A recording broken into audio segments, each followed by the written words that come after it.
So, what if I told you that the true currency of business isn't actually dollars? Okay. Like, it isn't data, it isn't the software stack you use, or, the supply chain you've optimized, or even the underlying product you're bringing to the market. Right.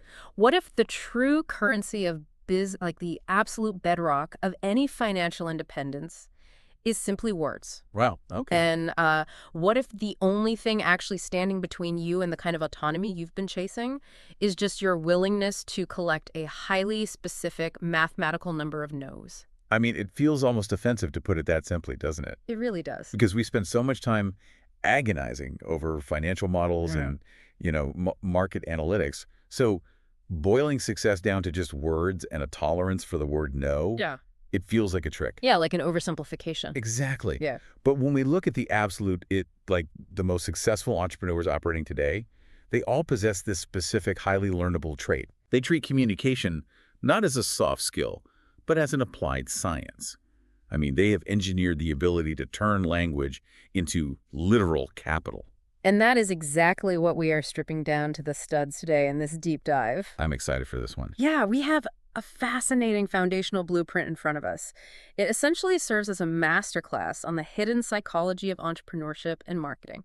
So for you listening, we're going to explore how mastering your internal monologue actually dictates your external reality. Yes. We'll get into why the fear of rejection is basically a biological illusion, and how a concept called salesmanship in print can just completely rewrite your financial destiny. I think the through line here is mastery. Definitely. We're going to examine how taking absolute control over the language you use, both the words you quietly whisper to yourself and the words you project into the marketplace, is just the ultimate shortcut to scaling a business. So By the time we're done today, you're going to have a very different operational framework for how to ask for what you want. And more importantly, how to remain entirely unbothered when someone tells you no.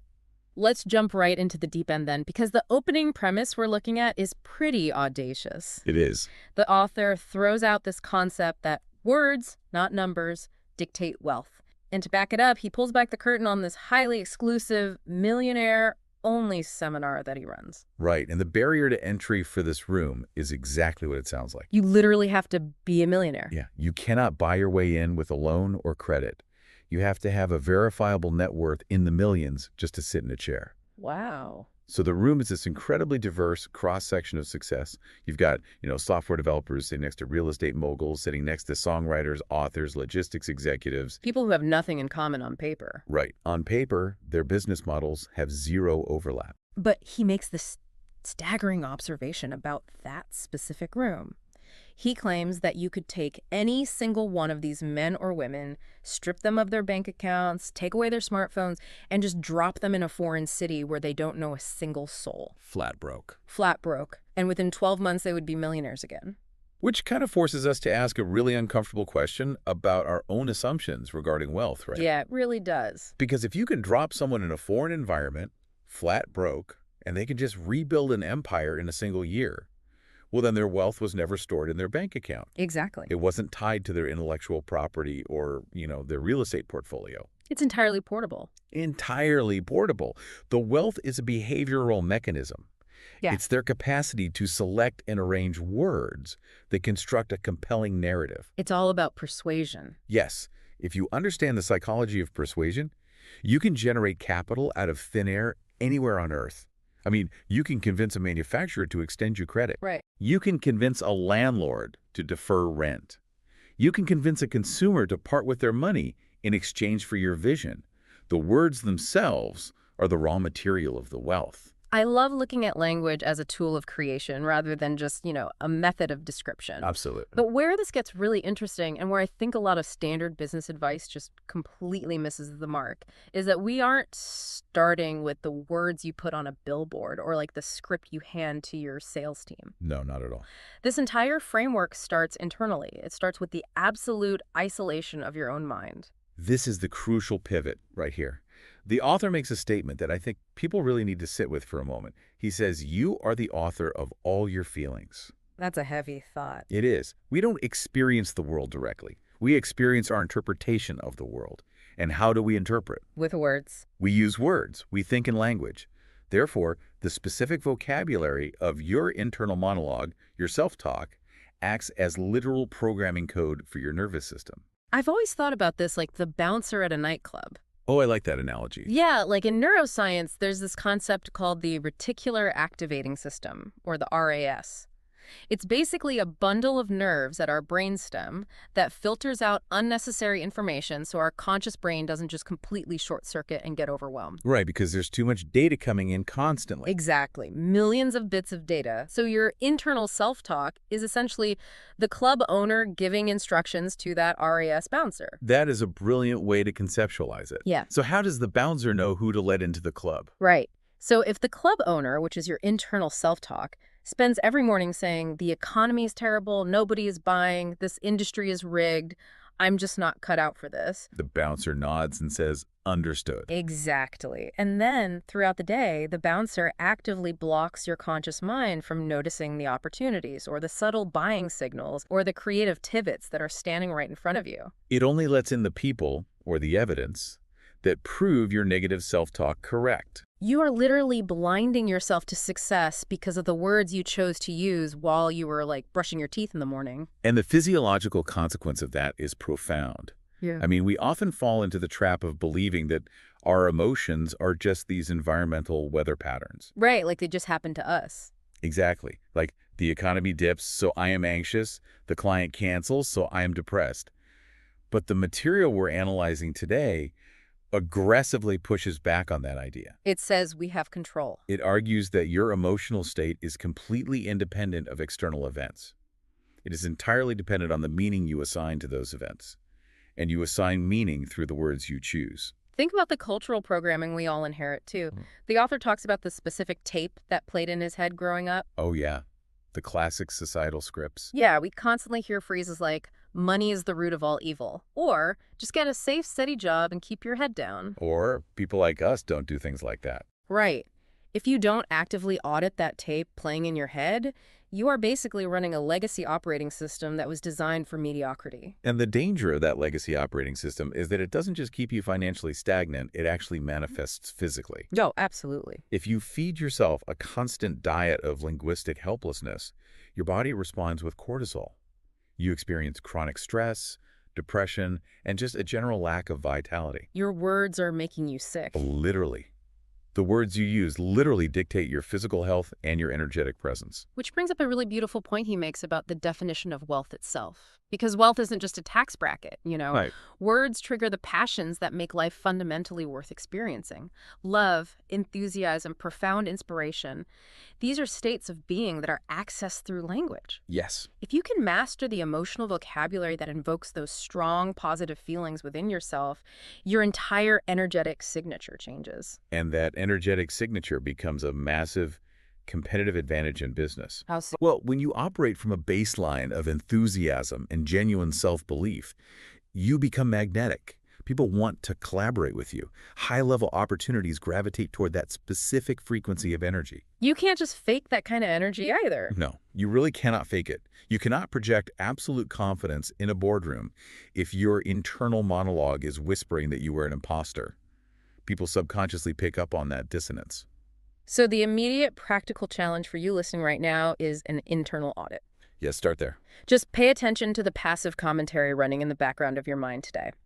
When a minor inconvenience happens, like you spill your coffee or hit traffic, what is the exact sentence you say to yourself? Exactly. Because before you can ever hope to master the external words that persuade an investor or a customer, you have to become the undisputed master of your own emotional state. Okay, so let's say we've done that. Once we've secured the perimeter of our own minds, how do we deploy this externally? This is where it gets really fun. Because this is where the material transitions from deep psychological theory to aggressively practical application. It offers a way to see the immediate, real-world financial ROI of choosing the right words. We're talking about using language to literally lower your cost of living. The premise here is that we walk through the world accepting an enormous amount of friction and cost simply because we are socially conditioned not to ask questions. We just accept the price tag. We do, but the author provides a specific toolkit, what he calls magic phrases, designed to secure substantial discounts on everyday transactions.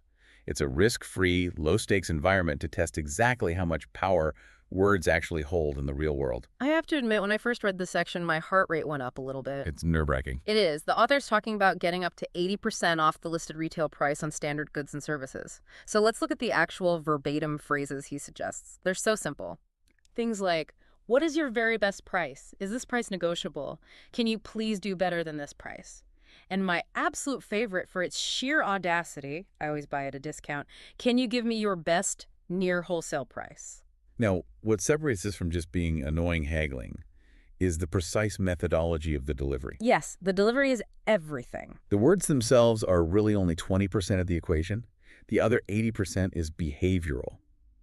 The author is adamant that these phrases must be delivered exactly as written, but they must be paired with very specific physical anchors. The choreography of the ask, basically. Precisely. You must establish strong, direct eye contact. Not aggressive, but, very present. You offer a warm, genuine smile. You deliver the phrase with a clear, calm, and confident tone. Right. And this is the strange part that works incredibly well. You give a slow, deliberate nod of the head in a yes motion as you ask the question. Okay, I'm going to stop you right there because I can feel the listener actively cringing. I am cringing just imagining this. Oh, I know. It sounds awful. Let's really look at this scenario. You want me to stand at the mahogany front desk of a luxury hotel or at the counter of a local printing shop, look the employee dead in the eye, do a slow, hypnotic nod, and say, what is your very best price? Yes, that is exactly what he suggested. Doesn't that just violate every unspoken rule of modern social etiquette? Doesn't it feel incredibly awkward or even a little cheap? It feels terribly awkward, but we have to examine why it feels awkward. We are deeply culturally programmed to believe that a printed price tag is an immovable law of physics. Like it's etched in stone. Right. We are taught that questioning the price is an insult to the merchant, or a signal that we belong to a lower social class and can't afford it. Right. The fear is that the clerk will look at you with disdain and say, sir, the price is the price. If you can't afford it, there's a motel down the street. The social capital you lose in that hypothetical rejection is terrifying. But that terror is entirely manufactured in your own head. The material provides a beautifully cold, logical counterargument to that fear. Mathematically, there is zero downside risk. Zero. Think about it. If you stand at the counter and don't ask the question, you are already guaranteed to pay the full 100% retail price. The answer to the unasked question is always no. So you start at a loss anyway. Exactly. If you ask the question and the clerk says no, what has actually happened? You haven't lost money. You haven't been physically injured. You are in the exact same financial and physical position you were in 30 seconds prior. It's a great point. But the upside potential is massive. And the secret weapon, the thing that actually forces the social friction to work in your favor, happens the exact second after the question leaves your mouth. The silence, pregnant pause. This is the hardest part to execute. The instructions explicitly state that once you deliver the phrase, you must completely stop talking and wait for a response. Yes. You have to fight every biological urge to fill the dead air. You ask, can you please do better than this price? And then you just stand there. Let's break down the evolutionary psychology of why that silence works. Humans are incredibly social creatures, and our nervous systems are wired to abhor a conversational vacuum. We hate awkward silences. We despise them. When two people are interacting, silence registers as a disruption in the social fabric. It creates immediate, low-level cognitive dissonance and biological stress. It's the same reason we talk about the weather in an elevator, right? The silence is physically uncomfortable. Precisely. When you ask for the discount, and then purposefully hold the silence, you are transferring the social friction onto the other person. Oh, that's fascinating. The clerk's nervous system starts screaming at them to resolve the tension, to bridge the gap. And very often, the easiest, fastest way for them to relieve their own internal stress is to offer a concession. They just want the awkwardness to end. Exactly. They will suddenly remember a corporate rate, or offer to waive a fee or check with a manager just to break the silence and resolve the interaction favorably. It is basically hacking the human desire for social harmony. That's exactly what it is. The author mentions using this technique for hotel rooms, clothing, printing services, car rentals, and banquet halls. I mean, he treats the entire retail world as a negotiable sandbox. And what's vital here is the shift in identity. When you try this, you fundamentally alter your relationship with the marketplace. You're no longer just a passive participant. Right. You cease to be a passive consumer who just accepts the reality handed to them. You become an active participant who shapes the reality of the transaction using nothing but controlled language and physical presence. So the assignment for you, the listener, is to actually try this. On your very next transaction, maybe you are buying a piece of furniture or negotiating a vendor contract. Use the phrase, "What is your very best price?" Remember the choreography. Hold the eye contact, give the subtle nod, and most importantly, endure the silence. Even if it fails, you are building the muscle memory of asking for what you want without apologizing for it. Which serves as the perfect bridge to the next major paradigm shift in this material. Because asking for a discount is a microtransaction, right? But to really build wealth, we have to scale that behavior. We have to look at the concept of selling itself. And we have to address the massive PR problem that the word sales has in our culture. Oh, it's huge. If you walk into a room of college students and ask who wants to go into sales, maybe 2 hands go up. We associate the profession with manipulation, with pushy used car stereotypes, or, with the tragic, desperate figure of Willy Loman from Arthur Miller's Death of a Salesman. It's a pervasive cultural myth that selling is an inherently sleazy, parasitic activity, that you are somehow tricking people into parting with their money. But the source material aggressively reframes this. It does. It argues that selling is arguably the most noble and essential profession on earth. If you strip away sales, the entire machinery of a free market society grinds to an absolute halt. No innovation reaches the public. Exactly. No wealth is transferred, no problems are solved. The author redefines the act of selling by going straight to Webster's dictionary. He points out that the true definition of sales is to establish faith, confidence, or belief in, to persuade someone of the value of something. And when you look at it through that lens, the implications are massive. Because under that definition, literally every human being alive is in sales. We all know the cliche that everyone is in sales, but the text breaks down the specific friction that stops highly competent professionals from realizing this. Right. Take an architect or a brilliant neurosurgeon. They would probably recoil at being called salespeople. But let's look at the reality of their day-to-day work. Let's do it.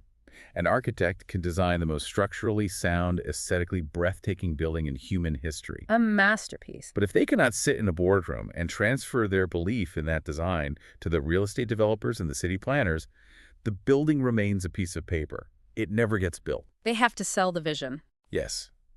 And a surgeon has to sit across from a terrified patient and sell them on the necessity and safety of a complex procedure. If the surgeon lacks the ability to establish faith and confidence, the patient walks out the door and their health deteriorates.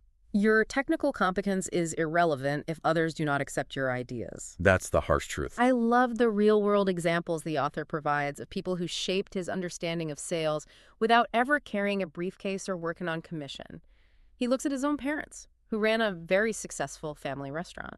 The analysis of his mother's behavior at that restaurant is a master class in hospitality as a stealth sales mechanism. It really is. His father was in the back cooking excellent food, but the mother was a hostess. She was the one who actually built the massive waiting lines out the door. Let's really break down the mechanics of what she was doing, because it wasn't about pushing an extra side of fries. It was about behavioral engineering. Right. When a family walked through the door, she greeted them warmly, made direct eye contact, and used their names.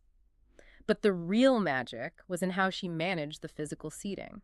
This is where we see the concept of removing friction. Most hostesses walk you to a table, drop off some silverware, and say, "Your waiter will be right with you." And then what happens? You sit there staring at your partner, hyper-aware of the fact that you are hungry and you are waiting. Right. The biological anxiety of waiting begins. But the author's mother never let that gap form. The text notes that when she seated people, she immediately handed them menus herself. She didn't wait for the server. She took control of the experience. Exactly. And instantly, before they even had time to settle into the chair, she asked, "What would you like to drink?" Think about the neurochemical shift that creates in the customer. The patron transitions instantly from a state of waiting to a state of active consumption. They're engaged immediately. The author points out that if a customer has a drink in their hand and a menu to look at, their perception of time actually alters. They feel taken care of. Even if the kitchen is backed up and the food takes an extra 20 minutes, the customer remains happy because that initial baseline of comfort, of dopamine, was established within seconds of sitting down. She was establishing faith and confidence in the establishment. She was selling them the feeling of being prioritized. Such a powerful reframe. He also talks about his third-grade teacher, Mrs. Price. And this one hits home for me. We have all sat in classrooms where a teacher with a PhD drones on in a flat monotone, turning the most dramatic events in human history into a cure for insomnia. Because that teacher believes that the facts should speak for themselves. But they don't. No, facts never speak for themselves. The human brain does not operate on pure logic. It operates on narrative and emotion. But Mrs. Price was different. She taught American history, and she made it come alive. She was deeply, visibly enthusiastic about the subject. She didn't just recite dates. She transferred her passion. And the text makes this brilliant connection. Enthusiasm is a massively powerful sales tool. It is an emotional contagion. Contagion is the perfect word. If we look at the root of the word enthusiasm, it actually comes from the Greek entheos, meaning the God within. When you are truly enthusiastic, it radiates from you. Yeah. Mrs. Price wasn't selling a product. She was selling an intellectual concept. She established belief in the value of history simply through the sheer force of her own passion for it. So the question for you, the listener, is how are you viewing your own professional interactions? Do you think you are just delivering reports? If you do, you're missing the bigger picture. Because the practical takeaway here is that you need to fundamentally rebrand your job description in your own mind. Yeah. Whether you're leading a corporate team, raising venture capital, or honestly, just trying to convince your toddler to eat a vegetable, you are in the business of establishing belief. But that forces us to confront a very dark, uncomfortable reality. Which is, if selling is just the transfer of enthusiasm, and if establishing belief is so critical to our survival and success, why are we all so universally terrified of it? Why do brilliant people hide in the back of the room rather than pitch their ideas? and that question brings us to the absolute psychological core of this entire deep dive. It is the invisible ceiling on human potential, the fear of rejection. The terror of hearing the word no. It is the single biggest barrier to success across every industry, every demographic, and every skill level. It completely paralyzes people who are otherwise highly competent. It really does. To truly unpack the mechanics of this fear, the author steps away from business entirely and shares this brilliant, universally relatable anecdote from his high school days. He calls it the dating epiphany. I loved this part. It's so insightful. He was observing the social dynamics of his high school, and he noticed a very strange, counterintuitive phenomenon. The absolute most attractive, intelligent, and personable girls in the school were almost never asked out on dates. Logically, you would assume they would be constantly fending off invitations. Right. But human behavior isn't driven by logic.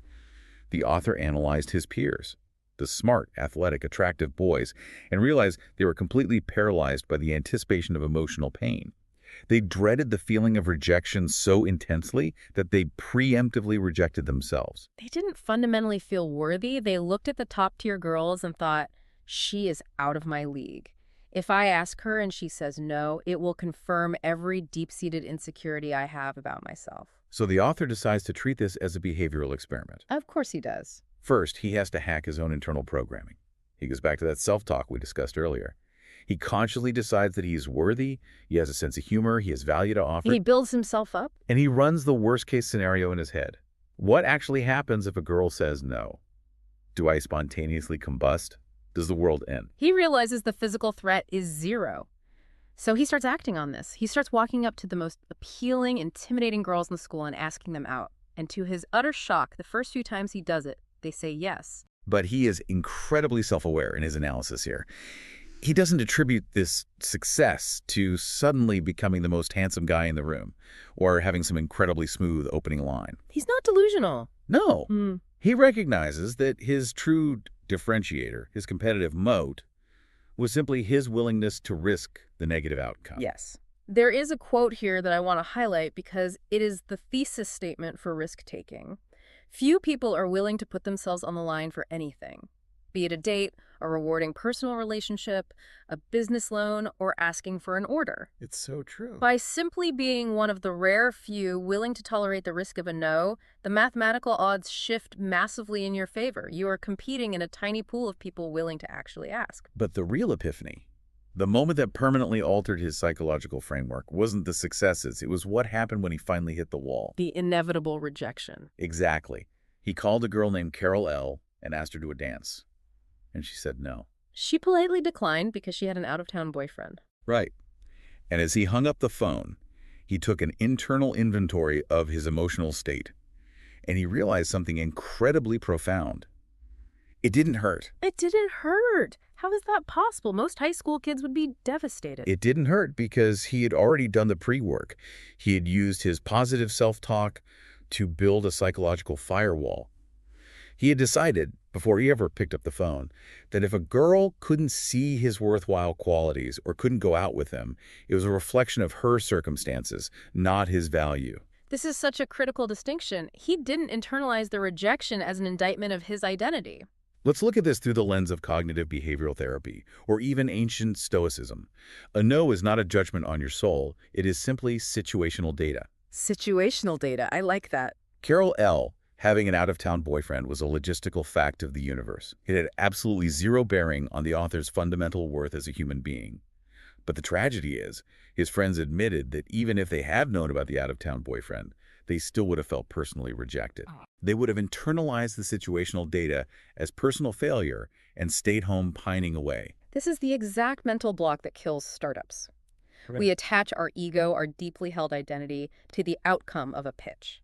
If the venture capitalist says no, we don't think, their fund thesis doesn't align with this vertical right now. We think, my idea is stupid and I am a failure. Exactly. We take an evolutionary biology problem where thousands of years ago, rejection from the tribe literally meant starving to death alone in the wilderness. And we apply that same life-or-death neurological panic to a marketing campaign. So the practical takeaway here is a mandatory cognitive shift. You must decouple your self-worth from the word no. When you pitch an idea at work, when you launch a product, or when you ask for a promotion, realize that the absolute worst-case scenario is a sound wave traveling through the air that forms a two-letter word. That's all it is. That sound wave cannot physically harm you. It does not diminish your value. And once you truly internalize that, once you decouple your identity from the outcome, you unlock a psychological superpower. You become practically invincible in business. Because you're not afraid anymore. Because you realize that every time you get a no, you are simply gathering data and clearing the deck for the next yes, which perfectly sets up the massive career evolution that the author experiences next. Right. Let's look at how he weaponized this new mindset. Key to his journey was dropping out of college after just one semester. He decided the traditional academic route wasn't going to teach him how to build a business. He wanted real-world experience. So he took a job that is widely considered a trial by fire, selling Kirby vacuum cleaners door-to-door on straight commission in the dead of winter. Door-to-door cold calling is notoriously brutal. It is often referred to as the highest-paid hard job and the lowest-paid easy job in the world. The mathematical reality is that 99% of people sitting in their living rooms are going to say no to a stranger knocking on their door trying to sell them a vacuum cleaner that costs over $1,000. I'm trying to do the math on this. If the conversion rate is that abysmal and the weather is terrible, the only way he survives financially is if his volume of door knocking is almost superhuman. He must have just eaten rejection for breakfast. He did, and he became the top salesperson in his office. But he makes a point to clarify that it wasn't because he possessed some hypnotic, Svengali-like sales pitch. He didn't have magical words that forced people to buy. So what was the differentiator? He simply knocked on more doors than anyone else in the building. He systematically collected more no's than his colleagues were willing to endure. And to survive that relentless daily barrage of rejection without having a nervous breakdown, he formalized what he learned from the high school dating experiment into his specific mental protocol. He called it the next technique. It acts as a cognitive pattern interrupt. When he knocked on a door and a homeowner yelled at him or slammed the door in his face, he didn't walk back to his car and ruminate on it. He didn't question his life choices. He didn't take it personally. No. He would politely thank the closed door for its time, physically turn away, and immediately consciously say to himself, next. Next. Just immediately clear the cache and move to the next physical location. He realized that most salespeople quit after 10 rejections, or maybe 50. But he recognized the biological truth. When someone slams a door, you don't die. You don't become physically ill. Your bank account isn't drained. You just say, next. This built an incredible foundation of self-reliance. He realized that if he could maintain his emotional equilibrium While selling extremely expensive vacuums to hospital strangers in the winter, he had built a psychological escape hatch for the rest of his life. Total freedom. He could take massive risks as an entrepreneur moving forward, knowing with absolute certainty that if everything failed, he could always fall back on his sheer resilience to sell his way out of poverty. But I want to pause here and play devil's advocate for the listener, because I know there are highly intelligent, ambitious people listening right now who are thinking, I completely understand the psychology, but I despise face-to-face selling. I don't want to knock on doors. I don't want to build a callous to endless human rejection. I just want to build a scalable business and focus on the product. Which is a totally fair reaction. Right. So what does this philosophy offer someone who wants to completely bypass the awkwardness of the cold pitch? That is the exact friction that leads to the ultimate evolution of this framework. The author transitions from the grueling world of live, face-to-face selling into the realm of direct marketing.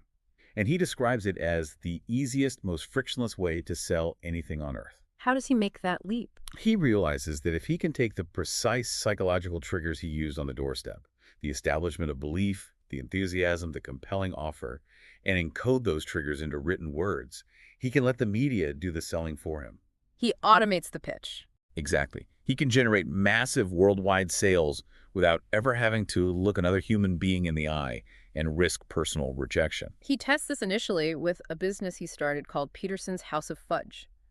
Now, the traditional labor-intensive way to sell fudge would be to stand on the sidewalk outside the shop with a tray trying to flag down pedestrians. Which relies on geographic luck and constant personal energy. Instead, he utilizes roadside billboards.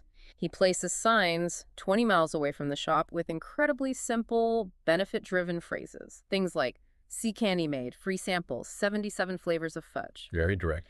And he treats these signs as scientific instruments. He notices that when he changes one specific word on the billboard, the actual volume of car traffic stopping at the store physically changes. He is witnessing the tangible geometric power of words in real time. He was independently validating a foundational truth of advertising that was pioneered by Claude Hopkins back in the 1920s.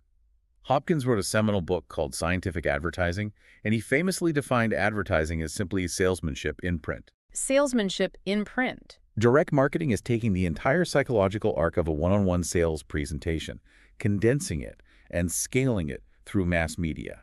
But wait, how does print replace the human elements we talked about earlier? On the doorstep, he had his physical presence, his tone of voice. With the hotel clerk, we talked about the warm smile, the direct eye contact, the slow nod. A billboard or a letter doesn't have a face. How does it establish that same biological trust? It replaces the physical cues with psychological empathy. Interesting. How so? In print, you establish trust by articulating the prospect's problem with such precise, vivid detail that the reader subconsciously assumes you must also possess the solution.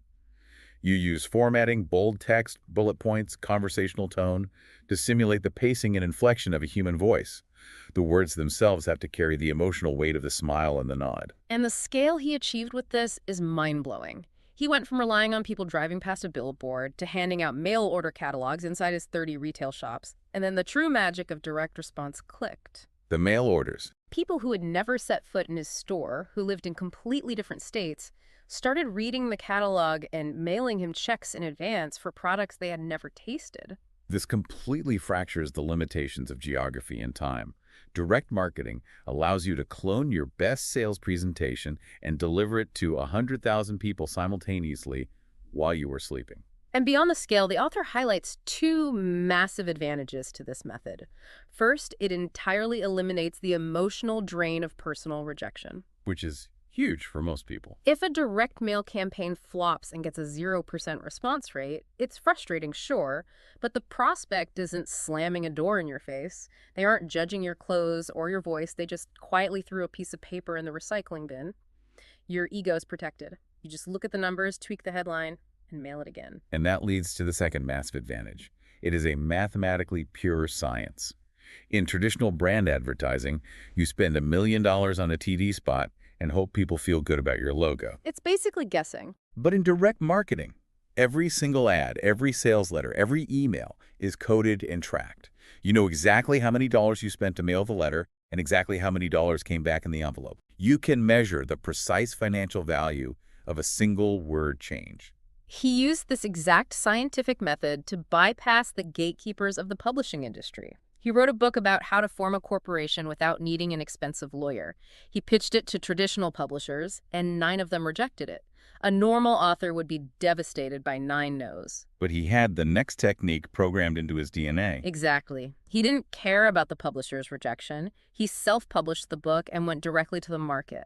He ran a tiny $90 classified ad in the Wall Street Journal. When people replied to the ad, he sent them a detailed brochure and a long-form sales letter.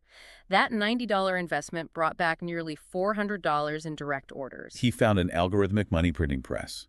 Put $90 in, get $400 out. And he scaled that exact sequence into a massive enterprise that eventually served over 200,000 clients. A global business built entirely on the back of carefully selected words printed on paper. The practical, macro-level takeaway here is profound for anyone listening who wants to build something substantial. If you want to scale a business, if you want to reach a global market without grinding your soul down with daily face-to-face rejection, you must master the architecture of direct marketing. You have to learn how to let your words sell. Yes. Whether they are written in an email sequence, spoken on a podcast, or scripted in a video sales letter, you have to let them do the heavy lifting of knocking on 100,000 doors for you. This has been an incredibly dense journey through the psychology of commerce. We have covered a massive amount of conceptual ground today. Let's try to synthesize all of this into a unified theory. How do we draw a straight line from auditing our morning internal monologue to using magic phrases for a hotel discount to surviving high school dating rejections, all the way to building a global direct marketing empire? If we distill this entire chapter down to its absolute essence, the foundational philosophy is that business mastery is merely a byproduct of psychological mastery. It starts from within. It is a strictly linear sequence. It begins in the dark, quiet space of your own mind. You must first ruthlessly audit and master the words you say to yourself. You have to rewrite your internal programming to establish a baseline of inherent worthiness and unshakable resilience. Because that internal armor is the only thing that allows you to tolerate friction in the real world. Once you stop viewing a no as an attack on your identity, you become bulletproof. Precisely. Once you decouple your ego from the outcome, you have the courage to look a vendor in the eye and hold the uncomfortable silence of asking for their very best price. You have the freedom to passionately sell your ideas to your board of directors. You're not held back by fear. You have the stamina to knock on 100 metaphorical doors, knowing that the next technique will protect your peace of mind. And the final piece of the puzzle is scale. Once you understand the biological and emotional triggers that make a single human being say yes, you can take that understanding, encode it into direct marketing, and unleash it on the entire world. That's where the massive wealth comes in. You take the resilience you built, combine it with the words you've mastered, and you multiply your reach infinitely. It completely removes the ceiling on what you are capable of achieving. Words give you the precision to persuade the mind, but it is the psychological resilience to happily hear the word no that gives you the freedom to use those words at scale. That is the perfect distillation. Words are the tools, but resilience is the fuel. So, as we wrap up this deep dive, I want to leave you with a final, highly practical challenge to mull over. I want you to think about the absolute biggest goal in your life right now. The business you want to start, the partnership you want to forge, the product you want to launch. The one you keep dreaming about but haven't quite pulled the trigger on? Hold that specific goal in your mind. Now, I want you to ask yourself a very uncomfortable question. How many no's are you actively avoiding right now? How much rejection is currently standing between your present reality and that goal? Just think about it honestly. If you simply allowed yourself to go out into the world and intentionally, happily collect 10 no's this week, if you treated rejection as a game of gathering data rather than a measure of your worth, how much closer would you be to the yes that changes everything? It completely shifts the paradigm from playing defense to playing offense. And we're going to need that offensive mindset for our next session. Oh, absolutely. Next time, we're going to dive even deeper into the hidden architecture of success. We are going to systematically tear down the 17 commonly accepted myths that society feeds you. The well-meaning conventional wisdom that is actually acting as a concrete block on your path to real wealth. You will never look at standard business advice the same way again. You definitely won't want to miss that teardown. Remember, whether we're trying to negotiate a better rate on a rental car, pitching a revolutionary idea to your boss, or writing a sales page that will reach 1 million people, The true currency of the realm has always been and will always be words. Start spending them wisely. Until next time, keep diving deep. What if the secret to dominating the future of business isn't actually about predicting the next big technological breakthrough, but, about mastering something that hasn't changed in over 1,000 years? I mean, it's a premise that completely short circuits how we're currently taught to think about success, right? Because we live in this era where the overarching narrative is that you just have to be chronically obsessed with the future just to, like, survive the present. Which is incredibly exhausting. Oh, totally. If you're listening to this right now, you are probably bombarded daily with this message that you need to master the newest algorithmic shift or, adopt the latest artificial intelligence software or pivot to the most cutting-edge platform before your competitors do. Yeah, or you're just going to be completely left in the dust. Right. But today, we are going to completely flip that narrative. Yeah. We are taking a deep dive into the underlying forces of direct marketing, specifically exploring pages 18 to 40 of our source material. And it's a fascinating section because we're looking at this really intense tension between rapidly evolving technology and unchanging human psychology. Exactly.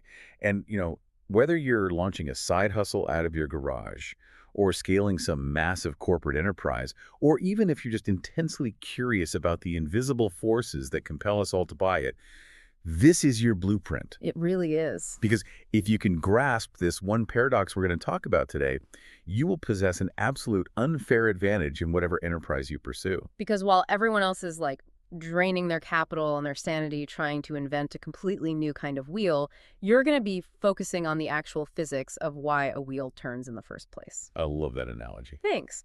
Today's source material, it gives us this roadmap that is both incredibly prophetic about technology and just deeply anchored in the immutable laws of human nature. So let's unpack this tension a bit. The source we're analyzing, it actually starts with a rather bold vision of the future, essentially predicting the death of mass production. Right, the era of one size fits all. Yes, it says that era is rapidly being replaced by one size fits one. I mean, that phrase, one size fits one, it just perfectly captures this massive shift toward hyper-customization. It really does. The text uses Dell computers as this kind of historical turning point for the concept. Because Dell didn't just build a better computer, they fundamentally changed the whole manufacturing and distribution model. Right, they didn't have warehouses full of pre-built machines just sitting around. Exactly.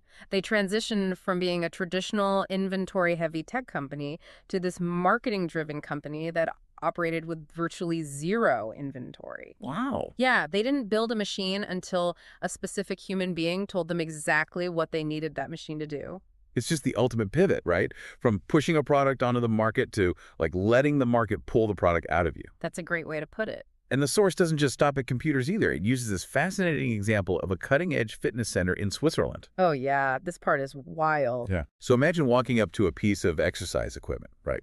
And before you even touch it, before you do anything, the machine automatically programs itself to your specific height, your weight, your current strength level, and your age. Which, I mean, from an engineering standpoint, is just a marvel. Totally. And the source goes even further, detailing the convergence of the internet, television, and telecommunications. It predicts this hyper-connected digital world featuring high-definition interactive media that allows for instant ordering. And even talks about the evolution of financial privacy, right? Mm-hmm. Through sophisticated encryption that protects individual transactions from government overreach. Exactly. Okay, so let me just pause you there for a second. Right. Because my instinct is completely rebelling against the core premise we just set up. How so? Well, if the source is outlining this incredibly complex, highly personalized, hyper-digital future, it feels like the takeaway should be that you absolutely must become a technologist to survive. I see what you mean. Like, if the machines are literally adapting to our height and weight in real time, how can we possibly say that mastering ancient principles is the answer? And see, that is the exact cognitive trap that most entrepreneurs fall into. Really? Yeah, the technology is so loud and so impressive that it completely blinds you to the underlying mechanism. And this is where the source executes this brilliant pivot. Okay, I'm listening. After laying out all these technological marvels, it states unequivocally that direct marketing principles will never change. So it's like we're building faster, shinier rockets, But the fuel we have to put inside them is exactly the same. Yes, that rocket and fuel analogy is spot on. But if that's true, if the fundamental principles of print marketing aren't dying, like the source claims, why is everyone so obsessed with digital? Why the constant panic over the new? People panic because they consistently confuse the delivery system with the message. Confusing the delivery system with the message. Okay. Right. The rocket is just a vehicle, right? The fuel is human desire. And the source emphasizes that the basic wants and needs of the human animal, they've remained entirely static. Which makes sense when you really think about it. Exactly. As a species, we want more money, we crave family security, we desperately seek convenience, better health, more leisure time, privacy, freedom. All the classics. Right. The internet, high-definition interactive screens, customized social media feeds, these aren't fundamentally changing what we want. They are merely new, frictionless delivery systems for incredibly old techniques. Which perfectly explains why the text explicitly argues that traditional print promotion techniques are destined to become the standard for internet advertising. Yes. It specifically points to things like sweepstakes, contests, offering free reports, and publishing newsletters. I mean, think about the mechanics of a modern digital marketing campaign today. Okay. You see an ad on your feed offering a free PDF download, a lead magnet in today's jargon, in exchange for your email address. Right, you see that constantly. That is exactly the same mechanism as a magazine ad from 1950 offering a free informational booklet if you mail in a stamped envelope. Oh, wow, yeah. It's the exact same transaction. The medium changed, but the psychology of offering upfront value to capture a lead did not. The basic rules of targeting the right audience don't change, even if we eventually, move our businesses to orbital space stations. The source really drives this point home by referencing two books from the 1920s. Claude Hopkins' Scientific Advertising, which was published in 1927, and E. Haldeman Julius's My First 100 Million, published in 1928. Yeah, two absolute classics. And it calls them the ultimate guides to marketing, which is just wild. We are talking about nearly a century of technological revolution. Right. The invention of television, the microchip, the internet, artificial intelligence, and the core principles in those books remain the bedrock of high-level commerce today. Because Claude Hopkins, he wasn't studying the printing press. He was studying the human mind. That's a great distinction. He understood concepts like A/B split testing decades before Silicon Valley even existed. Simply because he understood that the only way to know what a human being wants is to test their behavior, not ask their opinion. Right, because people will tell you one thing and do another. Exactly. Human nature is fixed. We are still driven by the same insecurities and aspirations and tribal desires as we were 100 years ago. So for you listening to this right now, the immediate takeaway should be a massive sigh of relief. Totally. You really don't need to get distracted by shiny object syndrome. Before you write a single line of code or hire a web designer, before you film a single video, you must lock in on the core, unchanging human desire your product actually fulfills. Because if you get the psychology wrong, the most advanced delivery system in the world is not going to save your launch. Which naturally forces a very uncomfortable conversation. It does. If human desires are the constant, and the technology is just this fluid delivery system, you have to look in the mirror and ask a deeply revealing question about what you were actually doing with your life and your capital. Yeah, the source moves into a section focused on taking action, and it just hits the reader with an absolute identity crisis. It really does. It demands that you identify the fundamental nature of the business you're in. Right. And to illustrate how poorly most people do this, it brings up a classic historical blunder, which is the tragedy of the Pennsylvania Railroad. It is just the perfect cautionary tale of cognitive blindness. Paint the picture for us. So, over half a century ago, the Pennsylvania Railroad was an absolute titan of industry. I mean, huge. And if you had walked into their boardroom and asked the president of the company what business he was in, he would have looked at you like you were an idiot and said, "We are in the railroad business." Which seems, on the surface, entirely accurate. Right. I mean, they owned trains, they owned miles of tracks. But that fundamental misunderstanding of their own identity is precisely what led the company into bankruptcy in the 1970s. Wait, really? Just that definition? Yes. They defined their entire existence by the technological delivery system of their era, the literal steel rails, the steam engines, the coal. They confused the rocket with the fuel. Precisely. The correct answer, the identity that actually would have saved them, was that they were in the transportation business. Well. If they had understood their fundamental nature was moving humans and cargo from point A to point B, they wouldn't have been tethered to a dying medium. Because when the automobile was invented and commercial air travel took off, they just saw those innovations as external existential threats to the railroad. Exactly. But if they knew they were in the transportation business, they would have seen cars and planes as new delivery systems to dominate. They had the capital. They could have adapted. I want to push on that for a second because, hindsight is 20/20. It's really easy for us to sit here and laugh at the railroad executives from the 70s. Fair point. But this exact same identity crisis is happening right now across dozens of industries. Oh, absolutely. The text makes a similar point about publishers. If you ask a publisher what business they are in, they inevitably say book publishing. And just like the railroad, that answer completely ties their survival to a physical object ink printed on bound paper. Right. The correct answer is that they are in the information business, or perhaps the entertainment business. And this mindset shift is profoundly insulating. Because if you believe you are in the book business, the invention of the internet or e-readers or audio deep dives like this one, it's terrifying. It's an extinction level event for you. Totally. But if you know you're in the information business, the internet isn't a threat. It is the greatest, cheapest, most expansive distribution tool ever handed to you. Yes, and the source explicitly states that if you can correctly identify the fundamental nature of your enterprise in this way, you immediately place yourself in the top 0.1% of all businesses. Just by changing your definition. Just by knowing what you actually do, you become practically immortal because you're no longer married to the physical form of your product. And to achieve that level of clarity, you have to stop studying your product and start studying the people buying it. Yes. The source suggests that if you're in the information business or the transportation business or really any business at all, you are ultimately in the human psychology business. Which is why it specifically recommends diving into the works of thinkers like Ayn Rand, Abraham Maslow, Nathaniel Branden, and Albert Ellis. I know, which might seem like a really strange reading list for an entrepreneur. Yeah, you've got philosophers, humanistic psychologists, cognitive behavioral pioneers. Right. But the through line is understanding human motivation. Maslow's hierarchy of needs, for instance, isn't just a psychological theory in a vacuum. It's actually a roadmap of consumer behavior. Exactly.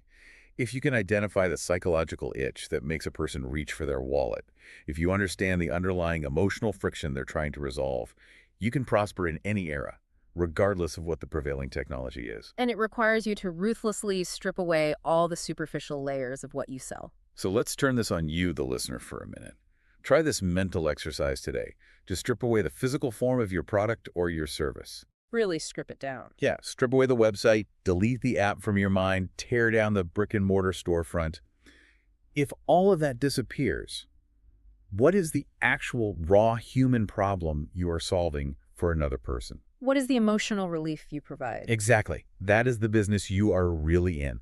And once you lock onto that, you're going to realize that almost everything you've been taught about how business works is completely backwards. It is a rude awakening, but it's such a necessary one. The source makes a staggering claim in this regard. It asserts that 97% of conventional business wisdom is dead wrong. 97%. Yeah, it operates as this kind of cultural mythology that actually blocks your path to meaningful success. The text breaks down several of these myths, and honestly, they are so deeply ingrained in our collective psyche, in MBA programs and business media, that hearing them dismantled is almost disorienting. Oh, for sure. We have to look at the first myth, which is this pervasive belief that the little guy can't make it big anymore. The narrative is always that massive, multinational megacorporations have swallowed the entire board, and there is just no oxygen left for the individual entrepreneur. Which is a very comforting excuse for failure. But the reality is the polar opposite. Well, We are currently living in the greatest era of leverage in human history. The source points out that there are over 20 million one-person, home-based businesses operating successfully right now. wow, 20 million. And tens of thousands of new corporations are formed every single month.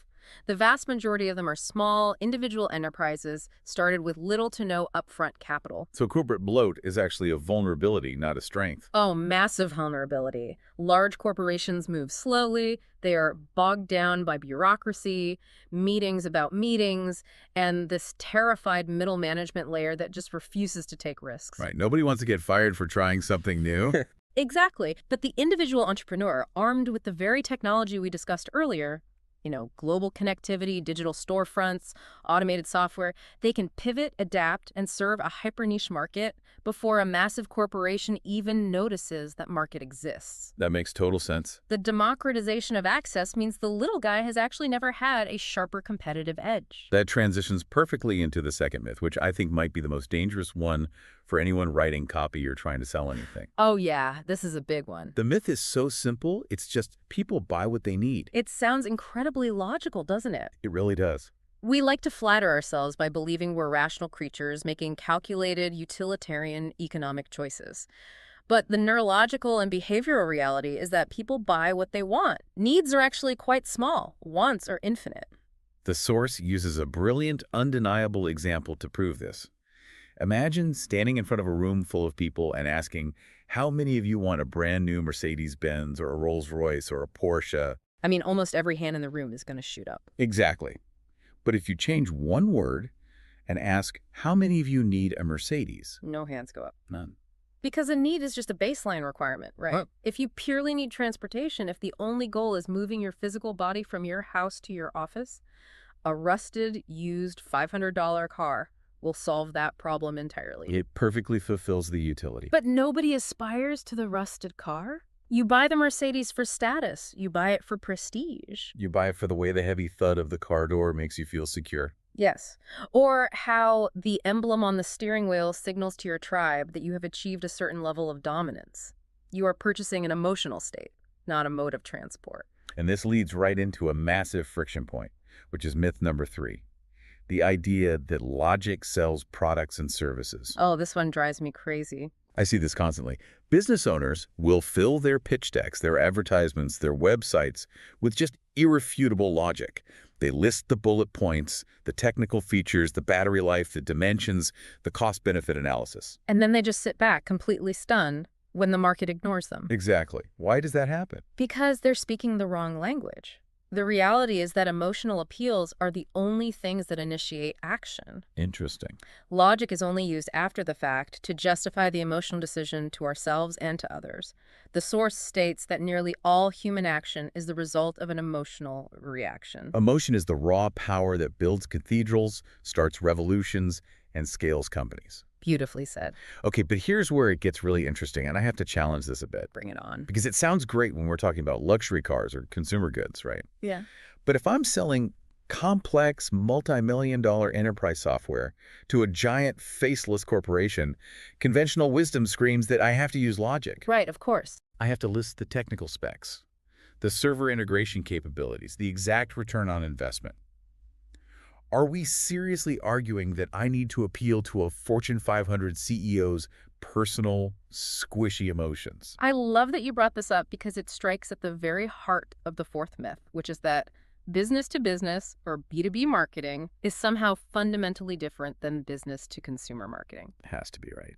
The source addresses this directly and states, point blank, that there is no such thing as B2B marketing. It is a complete fallacy. Wait, no such thing. A business has never bought a single thing in the history of commerce. Because a business isn't a sentient entity. Exactly. A business is a legal fiction. It's a piece of paper sitting in a filing cabinet in Delaware somewhere. People buy things, humans buy things, and humans, whether they are in a grocery store or a corporate boardroom, are driven by emotion. The text notes that most marketers fall into what it calls a business boring approach, because they forget this fundamental truth. They do. They put on a suit, walk into a boardroom, and suddenly forget they are talking to a human being. So when you're selling that enterprise software, you aren't selling it to the corporation. You're selling it to a specific vice president or a CEO. And that individual is just a bubbling cauldron of emotions, aspirations, fears, and dreams. Right. Maybe they're lying awake at night, terrified of making a bad vendor decision that's going to get them fired. Or maybe they are incredibly ambitious and they want to implement a radical new software so they look like a genius innovator to their board of directors and secure a massive bonus. Or, perhaps more simply, maybe they're just chronically exhausted, they miss their family, and they want a software solution that will finally let them leave the office at 5 p.m. Yes. If you only use logic to justify the sale, if you stand up there and drone on about server load balancing and API protocols, you are completely missing the emotional hot buttons that actually drive that executive to pick up a pen and sign the contract. So you have to sell to the person, emotionally, and then give them the logic they need to justify the purchase to their procurement department later. That's the secret. It is a massive paradigm shift. It requires you to ruthlessly audit your own communication style. Ask yourself, are you hiding behind the safety of business boring logic because it feels more professional? Right. Or are you having the courage to connect with the raw underlying human desires of the person on the other side of the table? Because when you learn to push those emotional buttons, you don't just secure a single transactional sale. You build loyalty. You create the foundation for a company that can endure indefinitely. Which brings us to the actual architecture of everlasting success. Yes, let's get into this. Knowing how to trigger an emotional purchase is great, but the source makes it clear that it's just the beginning. Just the tip of the iceberg. It states that to succeed in a significant way, you obviously need a compelling, saleable product to attract that first-time customer. But then it issues a very severe warning. A single product company is essentially a ticking time bomb. It really is. In fact, it points out that one-product companies have the highest mortality rate on Wall Street. Which makes total sense if you think about the cost of acquisition. Unless you are selling something that physically depletes and requires constant renewal like groceries, or dietary supplements relying on a single transaction is financial suicide. Because you constantly had to find new people. Right. The source argues that you must have a back-end strategy fully developed before you even begin marketing your first front-end product. Now, back-end being direct marketing jargon for the sequence of follow-up products or services that generate repeat business from the same customer. Exactly. And I think this is where the vast majority of eager entrepreneurs stumble. They put all their blood, sweat, and tears into launching one product. They get some initial sales, they celebrate, and then a few months later, the revenue dries up. And suddenly they're frantically scrambling, trying to invent something else to sell just to keep the lights on. But by then, the momentum is gone. The customers has forgotten them. You have to engineer the long-term desired result from day one. And to help us visualize the structural engineering, the source introduces a concept that is as brilliant as it is simple: the ice cream cone theory. I absolutely love this model. Let's break it down for the listener, because once you see your business through this lens, you really can't unsee it. Okay, so imagine an inverted triangle shaped exactly like a classic ice cream cone. The very bottom, the sharpest, narrowest point of the cone, is level 1. This represents your entry-level product. Okay, level 1. The text provides a great hypothetical example of an information marketer who sells financial advice to accountants. Got it. So level 1 at the tip of the cone might be a physical book titled, 7 Secret Ways to Legally Cut Small Business Owners' Taxes, priced at $27. So it's designed to be incredibly low cost and therefore incredibly low risk for the buyer. It's just a casual commitment. Precisely. It is just enough of a transaction to establish a relationship. Then, as you move up the cone, the width expands, the price increases, but critically, the depth of value increases alongside it. So what's level 2? Level 2 might be a $47 6-cassette audio program capturing a live seminar on those same tax secrets. Okay, more money, more value. Right. Level 3 extends further into a $97 2-video comprehensive package. Level 4 jumps significantly to a $297 detailed technical manual that includes monthly updates and newsletters. Wow, it really ascends quickly. It does. Level 5 is a $997 ticket to an exclusive, specialized weekend seminar. And finally, Level 6 at the wide open top of the cone is $5,000 and up for dedicated one-on-one personal consulting. It maps perfectly onto the psychology of human relationships. I mean, think about going on a first date. Oh, that's a good analogy. If you invite someone out for a quick cup of coffee that is level 1, it's low cost, low risk, low time commitment. Right.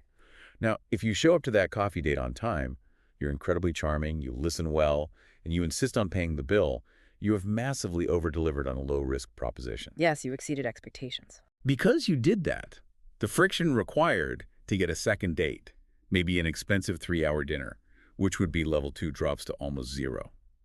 Trust has been established. Absolutely. But if you show up 20 minutes late to the coffee shop, complain about your ex the entire time, and then ask them to split a $3 bill, there is no level 2. The relationship is dead at the tip of the cone. That analogy captures the exact mechanism of the back-end philosophy. The initial low-cost purchase is merely a tool to establish trust. But this entire ascending ice cream cone structure is very fragile. How so? It only works if you over-deliver at level 1. The source is dogmatic about this point. You must give the customer significantly more value than they expected to receive for their money. Which a lot of people struggle with. Yeah, if you cut corners, or if you view level 1 as just a cheap cash grab, or if you deliver the bare minimum, the customer will never ascend the cone. Trust is the exclusive currency that buys a lifetime relationship. The text has a great quote on this. It says, "To become rich, you must live up to your promises. Indeed, do everything possible to exceed them." I love that. It observes that businesses constantly looking for shortcuts. The ones trying to figure out the absolute minimum they can deliver while charging the maximum price possible. Yeah, They inevitably collapse in the long term. inevitably. The most profitable question you can ask yourself every single morning is, what can I do today to increase my service? And we don't have to look far to see this proven at the highest levels of global commerce. The source provides incredible examples of mega corporations built entirely on this relentless back-end philosophy. Like who? Well, look at the shaving industry, specifically Gillette. Oh, classic. They will sell you the actual razor handle at a shockingly low price. Often they actually take a financial loss on that initial transaction just to get the physical object into your bathroom. Right, because why? Because the razor handle is just level 1. The real profit engine, the unbreakable back end, is the continuous lifelong repeat business of you buying the replacement razor blades. Dell Computers brought up again here too, not just for their customized manufacturing, but for their back-end engine. Customer service. Yes, their customer service was legendary. The source points out a fascinating detail about Dell in their earlier days. They were the only major company you could call on a toll-free line for help with a computer problem, even if you didn't own a Dell computer yet. That is just unheard of today. Right. You could call them with a problem about a competitor's machine, and they would genuinely try to help you. They over-delivered on service so aggressively that they engineered this fierce, almost irrational loyalty. And when that person finally needed a new computer, who do you think they bought from? Exactly. Honda is another phenomenal case study mentioned in the text. The automotive industry is notoriously brutal. Oh, incredibly competitive. The average car company loses over 50% of its customer base every single year to competitors. But Honda maintains a retention rate of over 70%. And how do they do it? It starts with the front end. Obviously, they build a highly reliable, quality vehicle. But their brilliant back-end strategy is executed in the service department. Ah, the service department. Their dealers are trained to treat the customer wonderfully during routine maintenance. They understand that every single oil change is an opportunity to reinforce trust, ensuring that 5 years down the line, the customer buys another Honda. Makes perfect sense. Brands like Victoria's Secret and Brookstone are also highlighted in the text for achieving massive customer retention. And they don't do it through sporadic advertising, but through frequent, high-quality, targeted catalog mailings to people who have already bought from them. So the practical, unbreakable rule here is this. Never launch a front-end product or service without already knowing exactly what your back-end follow-up offer is going to be. Yes. If you are selling a $20 entry-level product today, you need to know what the $100 level 2 product is that you will offer them tomorrow. Which brings us to the final and perhaps most crucial piece of this entire puzzle. Right. If the ice cream cone represents the structural hierarchy of your business, what is the actual fuel that pushes the customer upward from level to level? The fuel is your database. Exactly. The source states with absolute certainty that every great, well-managed business in the world cherishes one asset above everything else: their database of existing customers. Now, we've all heard the casual business cliche that it's cheaper to keep an old customer than to find a new one. But the text provides a stark, quantified statistic that should make every entrepreneur stop in their tracks. It is a shocking number. It states that it is 16 times more difficult and vastly more expensive to acquire a brand new customer than it is to sell a new product to an existing customer. 16 times. And yet, ignoring this reality is the single most common tragic mistake entrepreneurs make. Why do you think that is? Because they spend 90% of their time, their creative energy, and their marketing capital constantly hunting for new leads. They are absolutely obsessed with acquisition while completely ignoring the absolute gold mine they are already standing on, the people who have already given them money. Right. The source points out the absurdity that many businesses don't even take the time to maintain an accurate, updated, and segmented customer database. It is sheer madness when you think about it. You've done the incredibly heavy lifting. You pay the high acquisition cost. You convince them to buy level 1. Right. You worked hard to over-deliver and blow their minds with value. They trust you. The friction is gone. And then you just forget about them. You leave them sitting at the bottom of the cone. It happens every single day. And the text provides a really fascinating cultural observation regarding this phenomenon. That's that. It notes that American entrepreneurs are generally considered the best in the world at the initial stages of direct marketing, like aggressive acquisition. But there is one specific area where European direct marketers are vastly superior, and that is the discipline of repetitive mailings. Interesting. Why is that? Because European markets and niches are historically smaller and more fragmented, so those companies couldn't just rely on an endless sea of new prospects. They had to learn the deep mathematical value of their existing lists. Oh, that makes sense. Consequently, European direct marketers will mail offers to their inquiry lists, on average, 7 to 9 times before they finally give up on a prospect. 7 to 9 times. And how does that compare to the American approach? The contrast is embarrassing. The average American direct marketer mails a prospect once, maybe twice, or in a really rare case of persistence, 3 times. And man, why? And then, as the text poetically puts it, they stalk off into the night, never to be heard from again. Wow. It is a massive failure of persistence, and it's driven largely by the sheer geographic size of the U.S. market, which breeds this false, lazy sense that there is always an endless supply of fresh prospects just over the horizon. I think market size is definitely part of it, but honestly, I think it's driven primarily by fear. Entrepreneurs are terrified of being annoying. Oh, absolutely. I hear this all the time. People say, if I email my list again this week, they'll think I'm spamming them and they'll all unsubscribe. But the source counters this fear with an incredible historical story about John Henry Patterson, the man who founded the National Cash Register Company, NCR, way back in 1884. Patterson's story is legendary in marketing circles. He is widely considered one of the first people to systematically utilize direct mailings to cultivate a customer base. What did he do? Well, when he started, he was mailing his prospects once a month. Then, seeing positive results, he increased the frequency to once a week. Okay, wrapping it up. And then he executed what became a hugely successful paradigm-shifting campaign. Yeah. He mailed his prospects once a day, every single day, for 5 consecutive months before a physical salesman ever knocked on their door. 5 months of daily mail. Yes. Try to imagine the psychological journey of the recipient. At first, it's a novelty. Then maybe it's slightly annoying. But by month 3, it's an institution. Exactly. And by the time the NCR salesman finally showed up 5 months later, the prospect already knew every single feature, benefit, and logistical advantage of the cash register. The educational friction was completely gone. The sales resistance was entirely dissolved. The salesman didn't really have to pitch, he just had to take the order. Which naturally raises the ultimate question for anyone managing a database. Can a list actually be overmailed? What does the source say? The source argues a definitive no. If you approach your customers properly with good, honest, sincere offers that genuinely improve their lives, you simply cannot contact them often enough. That's a bold claim. But it's true. Your customers actually want to hear from you, provided you are continually offering them ascending value.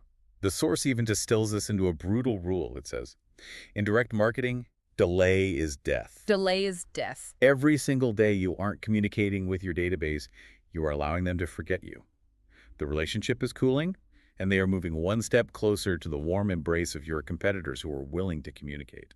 The text even gets into the granular tactics of persistence, suggesting things like using different colored stationery for sequential mailings of the exact same offer. Oh, really? Like a white envelope on Tuesday, a yellow one on Thursday, pink the next week, then blue.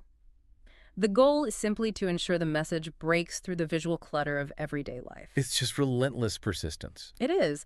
I mean, we accept that the average sales professional has to make 5 to 7 personal calls just to close a single deal.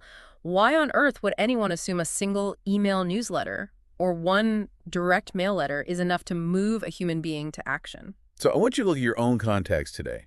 Look at your CRM, your email list, your past client roster, no matter how small it might be right now. Are you abandoning these people too early out of a misplaced fear of being annoying? Ask yourself that honestly. Remember the core lesson here. Persistence, when it is paired with actual undeniable value, is the key to conversion. Your database is not just a digital spreadsheet of email addresses. It is a living community of people who have raised their hands and said, I trust you to solve a problem in my life. Right. Do not betray that trust by ignoring them. If we pull all the way back and just synthesize everything we've dissected today, from the pages of this incredibly dense source, a very clear, highly actionable picture emerges. It really does. The ultimate engine for everlasting business success is not going to be found in a new piece of software or a shifting social media algorithm or the latest AI iteration. Because those are just the delivery systems. They are the shiny rockets. Exactly. The actual engine is built by marrying the ancient, unchanging psychology of human emotion with a highly structured ascending relationship model, the ice cream cone. Yes. You attract the market by understanding that they buy what they want, not what they need. You secure the sale by appealing directly to their emotions, not their logic, always remembering that even a Fortune 500 CEO is just a vulnerable human being navigating fears and aspirations. And then you completely over-deliver on that first low-risk transaction. You blow their minds with the sheer volume of value you provide at level 1, establishing this ironclad foundation of trust. And then you fearlessly and persistently mine that relationship. You communicate with your database constantly, offering them ascending levels of value, gently moving them up the cone, turning first-time buyers into lifelong fanatical advocates. Because technology will constantly change the delivery method. Right. The physical envelope becomes an email, the email becomes a text message, the text message becomes a holographic projection in their living room. But the human heart receiving that message and the psychological triggers that cause it to open, they remain exactly the same. So what does this all mean for you as you step back into your work this week? It means you have a massive, almost unfair advantage over everyone who is distracted by the noise of the new. Exactly. While your competitors are stressing out, exhausting their capital, trying to catch the tail of the latest tech trend, you can calmly and methodically build a business rooted in the deep bedrock of human nature. You can build an enterprise that doesn't just survive the future, but thrives in it. It is an incredibly liberating way to view your trajectory. You don't bear the impossible burden of predicting the next technological leap. You only bear the responsibility of deeply understanding the people who will be using it. Well said. As we wrap up this deep dive, I want to leave you with a final provocative thought to mull over. The source emphatically proved that fundamental human desires, the craving for money, security, status, health, and freedom, haven't changed in over a century. Oh, not at all. So I want you to look around your own life today.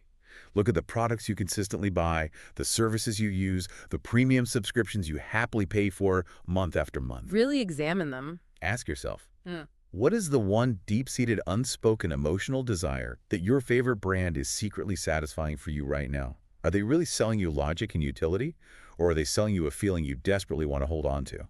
That's a powerful question. Once you see the emotional machinery working on you, you can never unsee it. And you can finally start using it to build your own empire.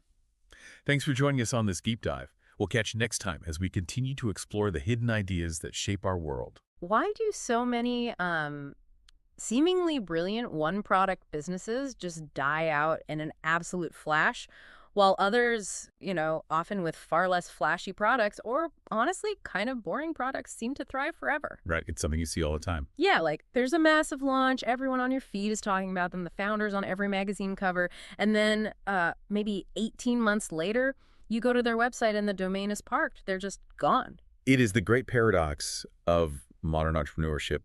I mean, we are completely, almost pathologically conditioned to worship the launch. Right. The hype. Exactly, the hype, the initial innovation, that glorious dopamine-inducing first sale. But the reality of actual business survival, like the mechanics of keeping the lights on a decade later, is entirely different. And frankly, a lot less glamorous. Well, today we're tearing apart the actual blueprint of that survival. In this deep dive, we're looking at hard data from the source material that proves why this obsession with the launch is a total trap. A massive trap, yeah. And we're going to explore how mastering the back end, which is what happens after the customer opens their wallet for the first time, is the only proven way to build a company that actually lasts. And it really starts with a concept called the ice cream cone. Which we will get into, because if you've ever wondered how to turn a $20 first-time buyer into a $5,000 lifelong client, you are going to want to pay very close attention to the mechanics we're about to unpack. True wealth and stability, they aren't built on a single transaction. No, not at all. They're built on enduring trust and the repeat business that follows. So, whether you're a seasoned business owner or just someone curious about how commerce actually works behind the scenes, this matters. Right, because if you want a business that lasts, this specific strategy is simply non-negotiable. It requires a complete structural mental shift. You have to go from constantly hunting for the next new customer to actually cultivating the ones you already have. So let's get right into the biggest trap waiting for new entrepreneurs.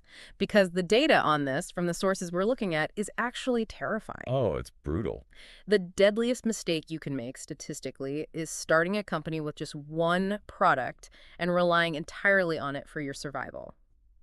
When you look at the Wall Street mortality rates for new businesses, one-product companies have the absolute highest failure rate across the board. What's fascinating about that mortality rate is just the sheer mathematical predictability of it. I mean, when a business relies on a single product, they're operating without a safety net in a windstorm. Wow, yeah. The only exception to this rule, the only time a single product works long-term, is if that specific product requires constant renewal or replacement. Like subscription software. Exactly. Software as a service or a daily consumable like vitamins or coffee. Yeah. But for the vast majority of products out there in the world, once the customer buys it, that specific need is met. Right. I have the thing. I don't need another one. And if you have absolutely nothing else to offer them, the relationship effectively ends the very millisecond the credit card clears. Wait, let me push back on this for a second, because the prevailing advice you hear everywhere right now, especially in startup culture, is focus. Sure. Yeah. Like, do one thing and do it better than anyone else. Don't distract yourself with a million SKUs. Are you saying that advice is just wrong? Not wrong, but widely misunderstood. Yeah.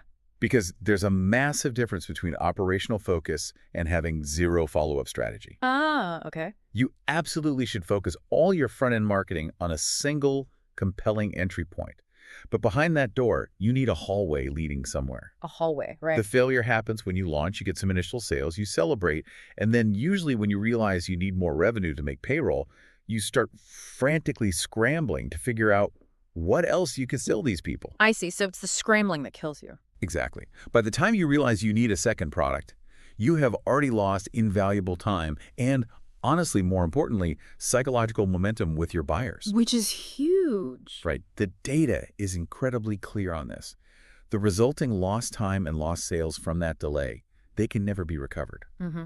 In direct response terminology, this follow-up structure is called the back end. Okay, the back end. And the golden unbreakable rule is that you must have your back-end follow-up products mapped out and in place before you even begin spending money to market your front-end product. Before you spend a single dollar, it makes me think of a band that only has one hit song. Oh, that's a great comparison. You hear them on the radio, you buy a ticket, you go to the concert, and they play that massive hit, right? And the crowd goes absolutely wild. The energy is electric. Right. But if they don't have an album to sell you at the merch table right then and there, if they just say, thanks, we'll write some more songs and let you know, you leave the concert. You go home, yeah. You go home, the adrenaline fades. And by the time they finally record a second song 2 years later and try to sell it to you, you've completely moved on. I mean, you don't even remember why you liked them in the first place. That perfectly captures the mechanics of what we call buying temperature. Buying temperature? Yes, when a customer has just made a purchase and they are genuinely happy with the value they received, their buying temperature is at its absolute white-hot peak. Because they feel good about the decision. Exactly. They just validated their decision to trust you. They're excited, and their brain is actually primed to take the next logical step with you to solve the next layer of their problem. Wow. But if you have nothing to offer them in that moment of high trust, that temperature drops rapidly. Days turn into weeks, weeks into months, and the friction required to get them to buy from you, again, resets almost entirely back to zero. So, if you're listening to this and you're sketching out your first business plan, or maybe you're about to launch a new product line, the takeaway here is do not put that first offer out into the world until you've mapped out the second, third, and fourth steps of that customer's journey. Precisely. You have to begin with the end in mind. You have to architect the path. And to help visualize how to actually build that path, the source material gives us this brilliant mental model used by top-tier marketers. It's called the ice cream cone theory. The ice cream cone. Okay, I love a good visual model, but explain how a summer treat translates into corporate architecture. Well, imagine a classic sugar cone ice cream. It's a large triangle pointing downward. Okay, got it in my head. The shape is widest at the very top, and it steadily narrows down to a fine, sharp point at the bottom. Right, so that wide opening at the top represents your entry-level product. It captures the absolute highest volume of people because the barrier to entry is low. Exactly. It's accessible, it's relatively cheap, and it solves a very common problem. You hit the nail on the head, and then as you move down the cone, it narrows. You are designing sequential levels of higher-priced, much more specialized products. Right, less people, but they're paying more. Right. You are catering to a steadily smaller, but vastly more dedicated and higher-spending group of customers. To see how the mechanics of this actually work, let's walk through a very concrete historical example from the B2B space, specifically, marketing to CPAs and accountants. Perfect, let's do it. It breaks down into 6 distinct levels, and looking at the friction points between each level is where the real masterclass is. So level 1, the widest part of the cone. This is a $27 special report, right? The title is something hyper-specific, like 7 secret ways to legally cut small business owners' taxes. Right. Notice the strategic design of this offer. The price point is $27. For a working professional, that is an impulse buy. Yeah, that's barely a nice lunch. Exactly. The format is a report, a PDF, or a short physical booklet, which means it can be consumed in an hour. But here's the absolute critical mechanism, and this is so important. The goal at level 1 is not to make a profit. Wait, really? Not at all? Not at all. Yeah. In fact, you might lose money acquiring that customer. The singular goal of this $27 product is to astonish them. Astonish, not just satisfy, astonish. Astonish, because if they buy a $27 report, they expect $27 worth of generic advice. Right. They expect a glorified blog post. Right. But if you instead deliver a masterfully researched, beautifully packaged document that completely changes how they view their practice, if you deliver $500 worth of value for that $27, a profound psychological shift occurs. That makes total sense. They're thinking, wow, if this is what their cheap stuff is like. Exactly. You don't just earn a customer, you earn an advocate. Trust is irrevocably established, and that astonishment is the structural foundation for the entire rest of the cone. Right. If you deliver mediocrity at level 1, the customer hits a brick wall and never, ever moves to level 2. And this is where I see so many people get it wrong. It's like they view business as a zero-sum game, you know? They try to take shortcuts. They try to deliver the absolute minimum viable product they can get away with for the absolute maximum amount of money they can trick someone into paying. Which is incredibly short-sighted and, frankly, arrogant. It's the fastest way to destroy trust and guarantee that you are constantly spending a fortune on marketing just to replace the people who realize you ripped them off. I always think of this progression like a first date. Level 1 is a $27 cup of coffee. I like that. You're not asking this person to marry you. You're just asking for 20 minutes to prove you aren't crazy and that you have something interesting to say. Right. If you astonish them, if the conversation is incredible, if you make them laugh and feel heard, they'll agree to dinner. That's level 2. But if you sit down at the coffee shop and immediately try to sell them on a 2-week vacation to Paris. Yeah, you're getting a drink thrown in your face. Exactly. The context is totally wrong for that level of commitment. That is a brilliant analogy because it perfectly isolates the concept of proportionate commitment. Yeah. You are unlocking the customer's willingness to invest further by continually proving you are worth the risk. So let's say the coffee date went perfectly. You astonished them at level 1. Right. Now they naturally slide down the cone to level 2. In our CPA example, this is a $47 product. It's a comprehensive audio program, historically cassettes. But today, think of it as a private podcast feed or a digital audio course, a full-day seminar on that exact same topic of cutting small business taxes. Notice the shift in medium, too. We went from reading a quick report to listening to hours of audio. The customer is spending a little more money, from 27 to 47, but they're spending a lot more time with your voice in their ear. The intimacy is scaling up. Precisely. They are letting you into their daily commute or their morning run. Then, assuming the audio over-delivers, we move to level 3. This is a $97 product. Okay, stepping it up. It's a multi-video package capturing a live, highly detailed presentation. Again, the intimacy increases. Now they're watching you, seeing your body language, experiencing a live event virtually. And the price essentially doubles again. So far, the progression makes total sense. We went 27 to 47 to 97. It's a very smooth ramp. It is. But then we hit level 4, and I have to stop you here. Level 4 is a $297 product, and it's an actual 2-day in-person seminar boot camp. Wait, a $200 jump? Yeah, it's a jump. And I have to give up my weekend and travel. If I'm the buyer, I might be astonished by a report, but asking me for $300 and 2 days of my life feels like a massive leap. How do businesses actually bridge that gap without scaring the customer away? It is a massive leap, and you've hit on the exact friction point where most backends fail. At level 4, the fundamental nature of the transaction changes. How so? Well, the customer is no longer just buying information. They are buying an experience, and they are buying implementation. Okay. How do you bridge the gap? By ensuring that levels 1, 2, and 3 clearly demonstrate that the information works, but also highlighting that the fastest way to get results is through guided, immersive application. You don't sell the $297 boot camp as more information. Because they already have the information from the lower levels. Exactly. You sell it as, we are going to sit in a room together for 2 days and actually build this into your business so you walk out with it done. The price tag is justified by the speed and certainty of the outcome. So you change the value proposition entirely. You aren't just selling a very expensive book. You are selling a shortcut. Exactly. And because they already trust your frameworks from the lower levels, they believe you can deliver that shortcut. That makes total sense. From there, the cone narrows even further. Level 5 is a $997 product. This could be a day of private, closed-door consultation, an advanced 3-day retreat on a broader topic like scaling your accounting practice, or even offering your services at a daily rate as an expert witness.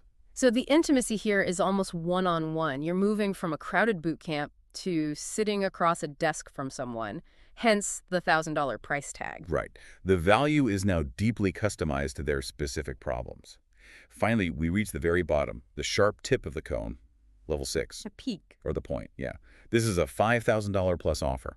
It represents a minimum annual retainer rate to have you on speed dial, or massive monthly billings for doing the actual implementation work for them. Looking at the whole picture, the journey from the $27 impulse buy to the $5,000 annual retainer is just a masterclass in human psychology. It really is. It's methodical, but there's a massive warning label attached to this entire theory, right? The unbreakable rule of the back end. Yes, and breaking this rule will instantly shatter your entire cone. The rule is, stay entirely within your niche. Explain the mechanics of why that matters so much, because I see entrepreneurs do this constantly. All the time. They get an audience that loves them, and suddenly they think they can sell them anything. It's the halo effect, and it's a dangerous illusion. What? Let's look at the mechanics of trust. Why did the customer buy level 1? Because they had a highly specific pain point. In our example, cutting taxes for small businesses. They raised their hand and said, I have this specific problem. Every step down the cone works because it solves a deeper, more complex version of that exact same problem. If a customer buys your tax report and you astonish them, they trust your financial acumen. If your level 2 product is suddenly a course on how to flip real estate, or worse, a fitness program, you completely fracture the logical progression. Because you've abandoned the original promise. It's like going back to the dating analogy. We have a great coffee date talking about our shared love of obscure 90s cinema, and on the second date, you show up in full tactical gear and tell me we're joining a militia. Exactly. The context is broken. The trust doesn't transfer to a completely unrelated topic. It really doesn't. You confuse the customer. And a confused mind never buys. Your back-end products must be a logical, natural extension of the front-end promise. You are building a tiered path to solve one specific category of problem better and more deeply than anyone else in the world. So if you're listening right now and mapping out your cone, the fundamental question to ask yourself daily is, what can I do to increase my service to this specific person? How do I indelibly impress them on that first sale, give radically more than is expected, and build that logical path? You have to stop thinking about the single sale and start architecting the decade-long journey. And that transition from obsessing over the single sale to managing the ongoing journey brings us to what is arguably the most important yet most criminally ignored metric in all of commerce. Which is? The actual math and metric of customer retention. Okay, this part of the research genuinely shocked me. Because if you go to a traditional business school or you read the standard MBA curriculum, they teach acquisition constantly. Constantly. They teach market penetration, they teach virality, they teach finance. But the actual metric of keeping a customer alive in your ecosystem over time is almost treated like an afterthought. It's relegated to a tiny customer service module. It is a shocking blind spot. And when you look at the raw mathematical reality of what happens when you ignore retention, it becomes very clear why so many well-funded startups crash and burn so spectacularly. Break down the numbers for us. Let's look at the survival math. Take a company that has a 25% or lower customer retention rate. Wait, a 25% retention rate means they are losing 75% of their entire customer base every single year. Yes. So if I have 100 customers on January 1st, by December 31st, 75 of them have abandoned me. That's right. That means I have to acquire 75 brand new cold customers next year just to stay at a completely flat zero growth. Precisely. You are running on a treadmill that is slowly speeding up. Yeah. The cost of acquiring a new customer, the advertising, the sales calls, the onboarding, the discounts, is so phenomenally high that having to replace 3/4 of your base annually will mathematically bankrupt you. It's just unsustainable. The acquisition costs eat every cent of margin. It's a completely unsustainable model no matter how much venture capital you have backing you. I always hear people use the metaphor of, trying to fill a bathtub when the drain is wide open, but it's worse than that. It's like paying $100 for every gallon of water you pour into the tub, while the water rushing out the bottom is taking your profit margins with it. Exactly. So what does the math of a successful company look like? The baseline for success, just to be considered a highly stable, profitable company, is retaining 75% or more of your customers. That translates to keeping a customer actively engaged and buying for a minimum of 5 years. Okay, keeping 75% versus losing 75%, that's the baseline. But what about the elite tier, the companies that dominate their industries?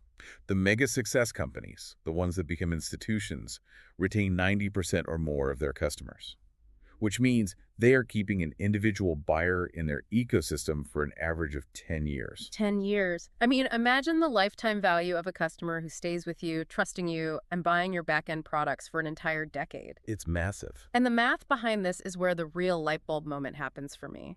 Because the data shows the profit differential, and it is staggering. It is 5 times more profitable to retain a customer for 10 years than it is to retain them for 5 years. Let's pause and really break down the mechanics of why that is. Yeah. Because intuitively, you'd think, okay, 10 years is twice as long as 5 years, so I should make twice as much profit. But you don't double your profit. You quintuple it. Why? Because of the acquisition cost. Exactly. The amortization of the customer acquisition cost, or CAC. You only paid to acquire that customer once, way back in year 1. Right. Let's say it cost you $100 in marketing to get them to buy your $27 report. You lost $73 on day 1. Over the next 5 years, they buy some stuff, and you slowly make back that $100 and eke out a profit. Oh. But from year 6 to year 10, Pure profit. every single dollar they spend with you has a massively, almost obscenely higher profit margin because there's zero marketing cost attached to it. The initial cost has already been fully absorbed. And meanwhile, what are most businesses doing?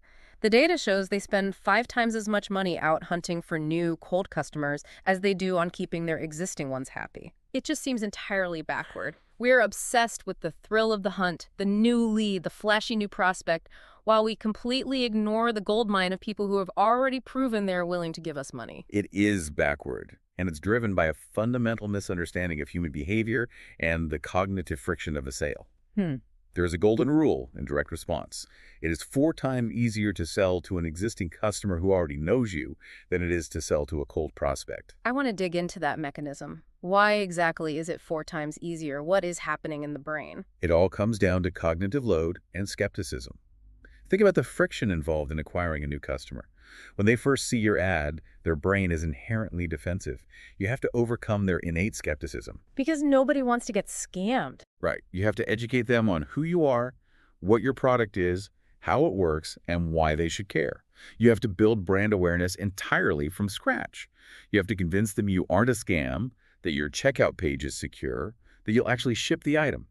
All of that requires an enormous amount of mental energy from the buyer, and it requires enormous amounts of capital from you to push them through that resistance. Right. It's exhausting for both parties.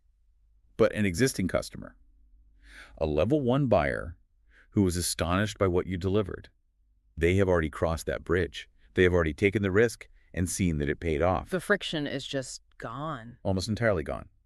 To sell to them again, you don't need to overcome skepticism. You simply need to present them with a relevant offer that logically solves their next problem. The cognitive load is nearly zero. They just say, oh, I like their last thing. I need this new thing. Click. Buy. Which perfectly connects back to having that ice cream cone ready. You need the next logical step sitting right in front of them the moment they realize they need it. Precisely. When you strip everything away, the mechanics of business growth come down to only 3 possible avenues. Number 1, attract new customers. Number 2, work on the quality and service to retain the customers you have. And number 3, sell more back-end products to those existing customers. And the tragic reality is that the vast majority of entrepreneurs fatally ignore numbers 2 and 3. They pour 100% of their energy, their marketing budget, and their stress into number 1. Which is exactly why they end up with that disastrous 25% retention rate, run out of cash flow, and eventually close their doors. So let's make this highly practical. If you're listening right now and you're a solo entrepreneur, maybe you run a small Shopify store out of your garage, or you're a freelance graphic designer, it's very easy to hear this and think, well, customer retention and lifetime value are great concepts for Apple or big corporations with massive customer service departments and loyalty programs, but I'm just one person. How does this apply to me? I would argue it applies even more urgently to the solo entrepreneur precisely because you have vastly fewer resources to waste on constant acquisition. You can't afford to lose 75% of your buyers. That's a great point. The practical takeaway here is a fundamental, almost radical shift in how you view your business assets. Most people think their biggest asset is their website, or their Instagram following, or their logo, or their proprietary algorithm. It's not. What is it then? Your customer database, the literal list of names and contact information of people who have already bought from you, is your single most valuable asset, period. Infinitely more valuable than 1 million passive followers on social media. Infinitely. A list of 1,000 past buyers who trust you is worth more than 100,000 cold followers. You need to stop pouring all of your budget and your mental energy into acquiring new leads and start reallocating a massive portion of that focus to the goldmine you already possess. Nurture the list. Nurture the list. Communicate with them regularly, at least once a month, with genuine value, not just spam. Because if you aren't communicating with them, I absolutely guarantee your competitors are. Okay, so we've established the theory, the brutal math, and the metric. We know we need an ice cream cone, and we know retention is where all the profit lives. Now, let's look at how this actually plays out in the real world. Let's look at the mechanics of the masters. Because looking at how major companies engineer this helps demystify the entire concept. Retention isn't just hoping people come back, it is actively engineered into the DNA of the business. Exactly. And there are generally 2 ways to engineer it. Into the physical product itself, or into the culture of the service. Let's start with the physical product. Okay, perhaps the most famous example in business history, Gillette. The razor blade model. Right.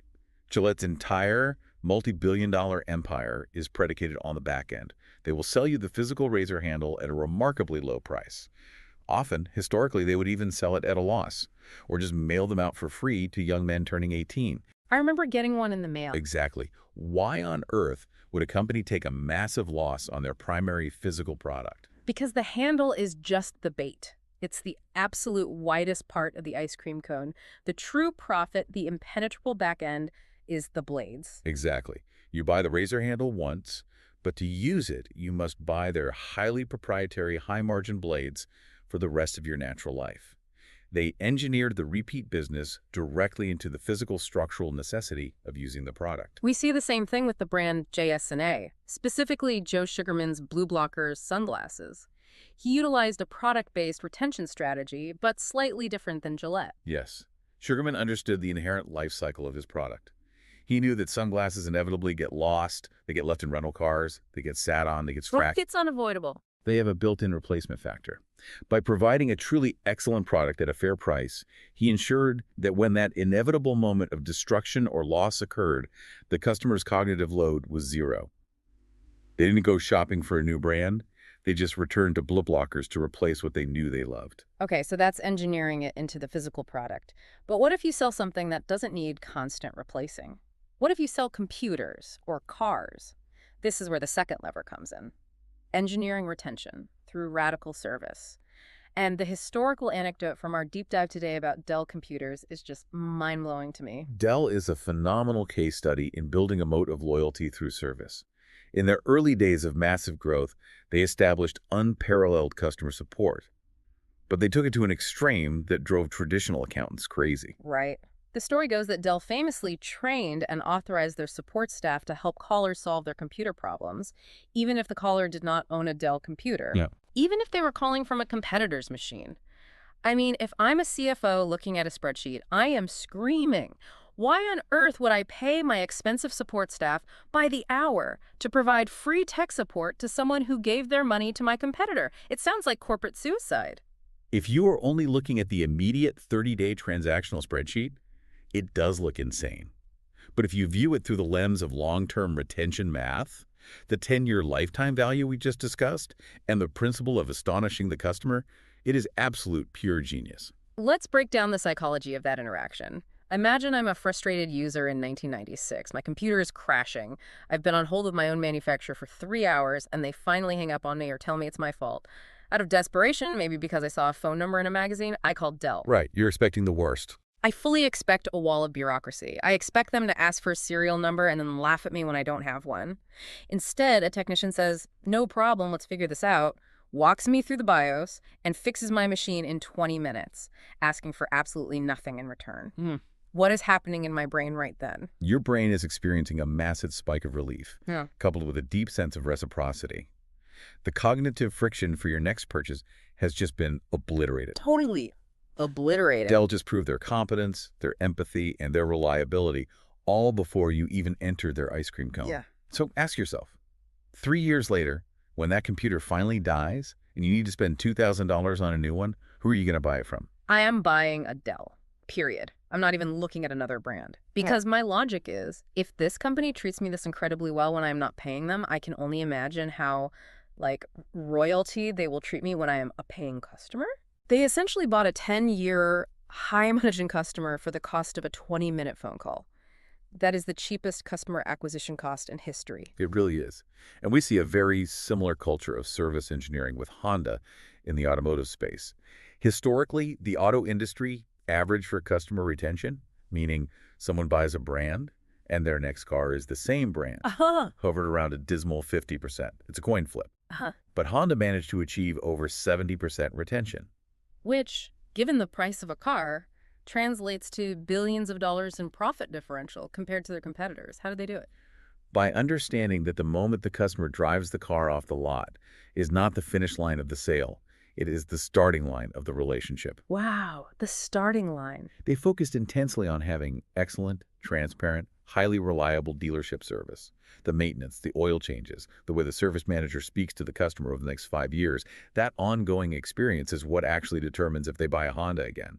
They engineered retention into the culture of their aftercare. So, synthesizing all these masters, the takeaway is clear. You have to look at your own business completely objectively and ask yourself, am I actively engineering retention, or am I just crossing my fingers and hoping people come back? And hope is not a corporate strategy. No, it's not. You either need to find a way to build a repeat factor natively into your physical product or software, or you need to use radically generous, astonishing service to build an impenetrable moat of loyalty around your buyers. Which brings us to the execution phase. We understand the math, we have the cone, we know we need to engineer retention, but how do we physically get these back-end offers in front of the customer database? What are the actual mechanics of follow-up? Right. This is key idea 5, the 6 concrete methods to market follow-up products. The research outlines 6 highly actionable ways to present these offers. Let's look through the mechanics of each one because there is so much money left on the table here. Method 1, we've already deeply covered. Build the repeat factor into the product itself. Yes. Consumables, razor blades. But if you're in the modern digital economy, this means structuring your software with an annual license fee for crucial updates. If you sell a physical device, selling the proprietary batteries, the replacement filters, or the fuel it needs, you make returning to you a structural mechanical necessity of extracting value from the level 1 product. Method number 2 is incredibly powerful, highly tactical, and yet almost entirely overlooked by e-commerce brands today. Insert offers in outgoing packages. This is a perfect example of capitalizing on buying temperature. I want to spend a minute on this because the psychology here is fascinating. If you are running a Shopify store listening to this, think about your shipping process. I always assumed the unboxing experience everyone talks about was just about aesthetics. Custom tissue paper, a nice branded sticker, maybe a handwritten thank you note. It's about making the customer feel warm and fuzzy. Sure. But this method completely flips that on its head. It turns the cardboard shipping box itself into a zero-cost, high-conversion direct marketing channel. Let's look at the mechanics of the unboxing dopamine spike. When a customer receives a package they ordered a week ago, their emotional state is highly elevated. It feels like getting a present, even though they bought it for themselves. It totally does. They slice open the tape, they pull back the tissue paper. They're in a state of peak receptivity. When they pull out a smartly produced product, and sitting right on top of it is a tasteful, highly related, exclusive offer for the next step in the cone. Their psychological resistance is at the absolute lowest point it will ever be. I mean, how much money are businesses literally throwing in the garbage by shipping what are essentially dead boxes? You are already paying the postage. The FedEx truck is already driving to their physical house. Slipping a beautifully designed piece of paper with an exclusive back-end offer into that box costs fractions of a single cent. But it could generate a massive secondary sale at a 100% profit margin. It's free real estate. It is the most prime real estate in commerce, and most people fill it with packing peanuts. Never ship a dead box. Which leads directly into the genius of method number 3, which takes the exact same concept of the unboxing dopamine spike, but scales it exponentially. Insert your offer in other companies' packages. Okay, walk me through the mechanics of this because this feels like a cheat code for business growth. It is a cheat code. The strategy is to partner with non-competitive, high-quality companies that share your target demographic. Let's say you sell high-end organic coffee beans. You find a company that sells premium, expensive coffee grinders. Okay. You aren't competitors, you are highly complementary. You arrange to have an insert for your coffee beans placed in every single grinder they ship out. The financial arrangement is usually either paying a flat fee per 1,000 inserts or setting up a 50-50 revenue split of any sales generated from those flyers. Why does this work so much better than just running a Facebook ad to people who like coffee? Because of the mechanism of borrowing trust. Think back to our discussion on the friction of acquiring a cold customer. Overcoming the skepticism, proving you aren't a scam, getting them to pull out their credit card. It's brutal. But when you insert your offer into the package of a company that the customer already deeply trusts, a company where they have already reached level 1 or 2 of their ice cream cone, you are effectively bypassing all of that initial friction. It's like being introduced at a dinner party by the host. If a stranger walks in off the street and tries to talk to me, I'm guarded. If the host of the party, who I trust, puts their arm around that stranger and says, hey, you need to meet this guy, he's brilliant, I instantly transfer a massive amount of my trust for the host onto the stranger. Exactly.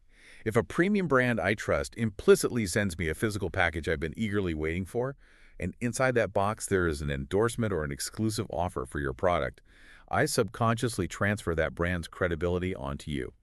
You get to completely skip the hardest, most expensive part of customer acquisition. That is incredible. Okay, method 4 is a bit more traditional, but the research notes it is highly effective. Send a well-written sales letter. Physical, direct mail. Yes. While many consider direct mail dead for cold acquisition, it remains one of the single most potent methods for existing customers. Let's look at the psychology of the mailbox. When a cold prospect gets a piece of junk mail from a company they've never heard of, it goes straight into the recycling bin. Immediately. But an existing customer, they recognize your brand name on the envelope. Because you astonish them at level 1, they associate your name with value. They're exponentially more likely to open it, hold it in their hands, and actually read a long-form argument for why they need your level 3 product. Method 5 is similar in its directness, telephone or direct outreach. The original text mentions fax, but obviously we update the medium to match the era. Today, this is personalized SMS, a direct message on a platform where they engage, or a targeted phone call, especially for those high-ticket level 5 and 6 items. The mechanism here is the personal touch, but there is a very fine line to walk. How do you do this without sounding like a scammy telemarketer? By approaching it as an extension of customer service. Okay. You don't call and say, buy my new thing. You call and say, hey, I saw you completed the level 2 audio course. How is the implementation going? What's your biggest roadblock right now?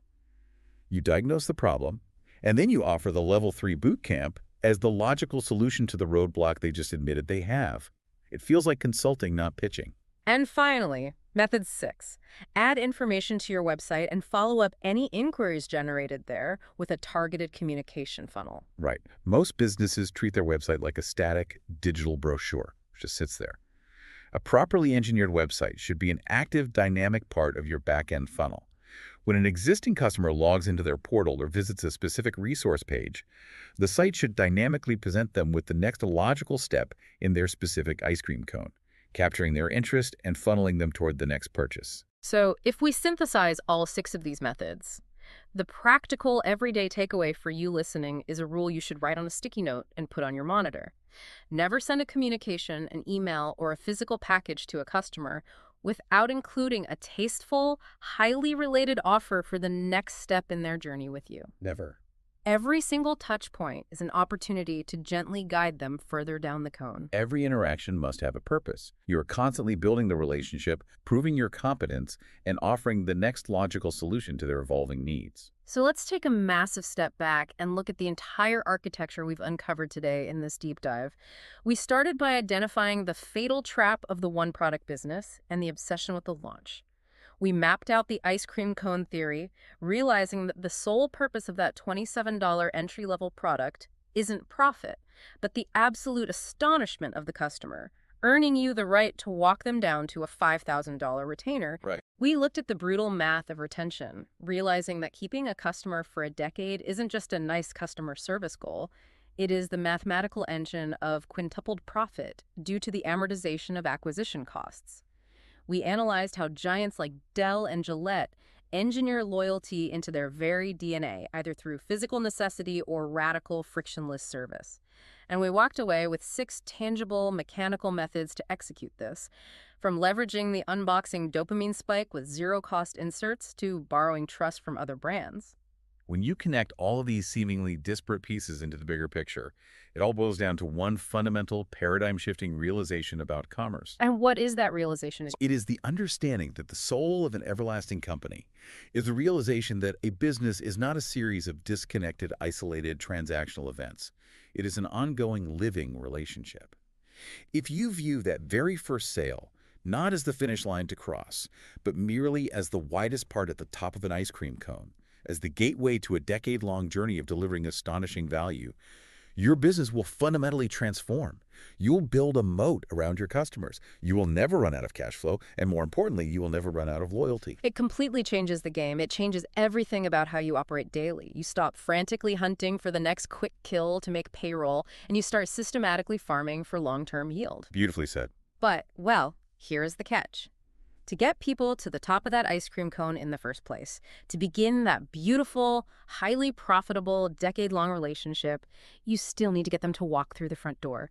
You need a hook that makes doing business with you absolutely irresistible in a sea of noise. Which is why, in our next deep dive, we're going to reveal the exact psychological formula for crafting a unique selling proposition that makes your competition entirely irrelevant. That's going to be a big one. It really is. But before we go, I want to leave you with a thought to chew on today. Think about the last thing you bought that cost more than $100. Really picture it. Now ask yourself, are you currently inside that company's ice cream cone? Are they guiding you to a second logical purchase? Or did they just take your money, ship you a dead box, and disappear into the night? Next time you make a purchase, try to spot the back end. Because once you see the architecture, you can never unsee it. Until next time, keep diving deep. So what if the biggest obstacle standing between you and massive success isn't a lack of talent or a lack of money or even who you know? What if it's simply a lack of energy?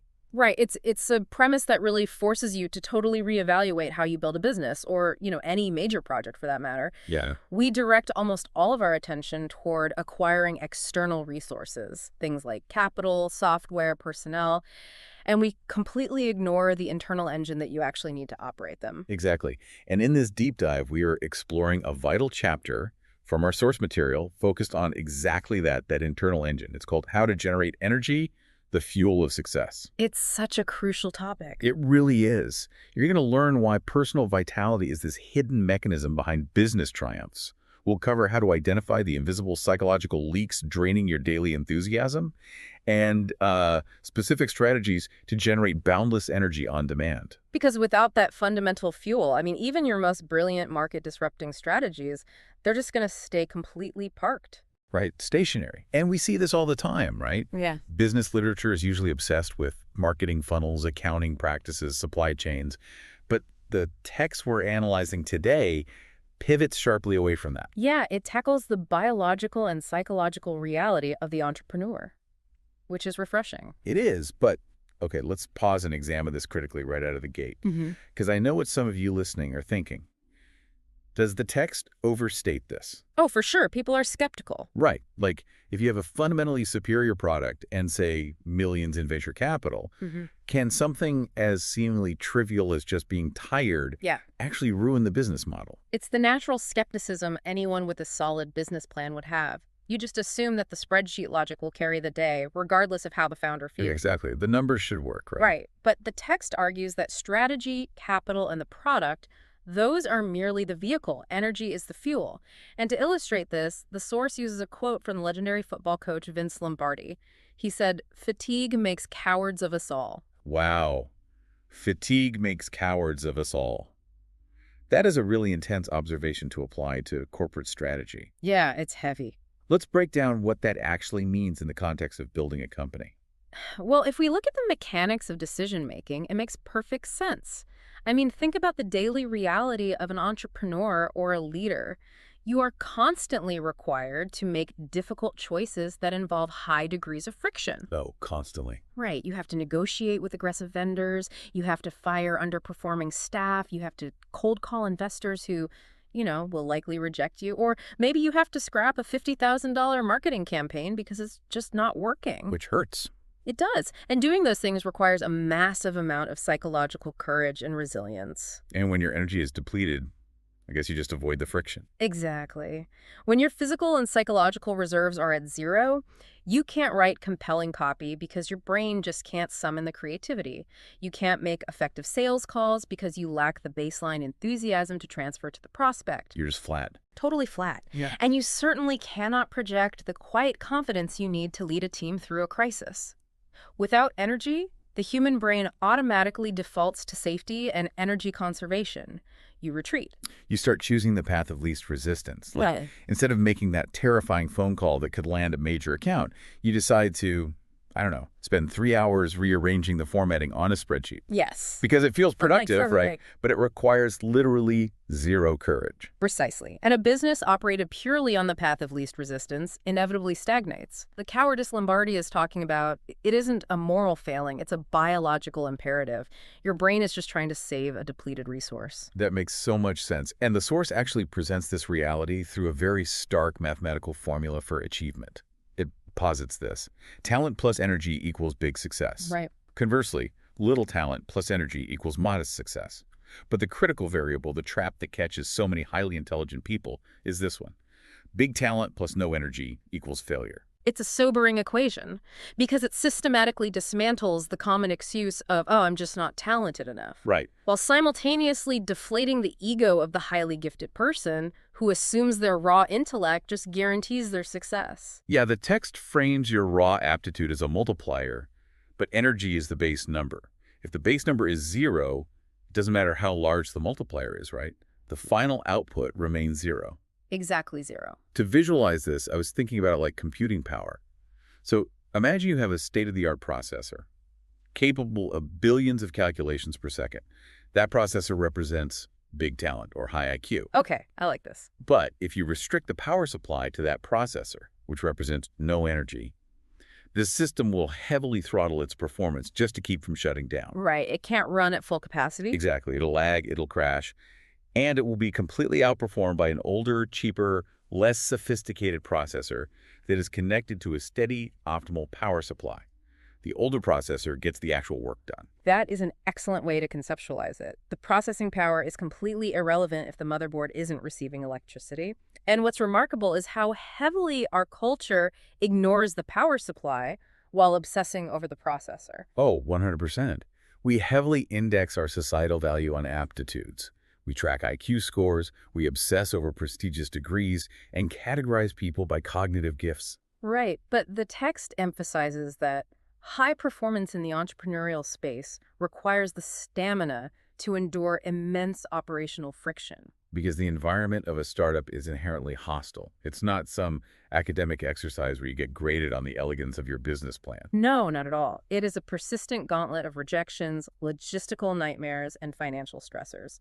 I mean, raw intelligence might allow you to design a revolutionary product, but it doesn't give you the thick skin you need when a key manufacturer delays your shipment by 3 months. Yeah, and your investors are demanding immediate answers. Exactly. Intelligence doesn't automatically grant you the capacity to wake up the next morning and project unwavering confidence to your team. That requires biological and psychological energy. Okay, so if the formula is that rigid, and energy truly is the defining variable, it fundamentally shifts how you need to operate. You can't just audit your financial spreadsheets. You have to aggressively audit your personal vitality. You really do. But if we accept this, it raises a really practical question. If energy is the fuel, why do so many people feel constantly exhausted, even on days when they aren't engaged in heavy physical labor, even when they get 8 hours of sleep? Where's the energy actually going? That is the pivotal transition in the text. Because before you can focus on generating a surplus of energy, you have to understand where your baseline energy is currently leaking out. The invisible drains. Right.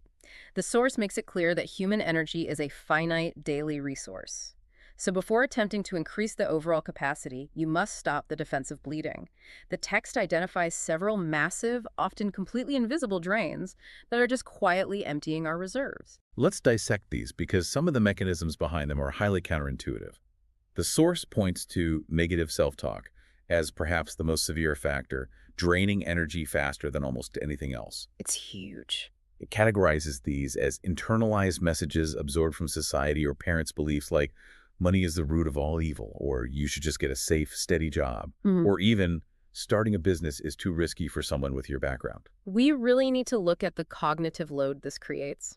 The text operates on the principle that we are the authors of our feelings, meaning our internal dialogue dictates our physiological and emotional state. Right.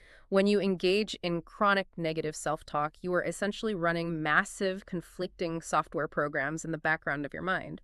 You're consciously trying to build a business, but your subconscious dialogue is constantly whispering that the endeavor is doomed. Or immoral, even. Exactly.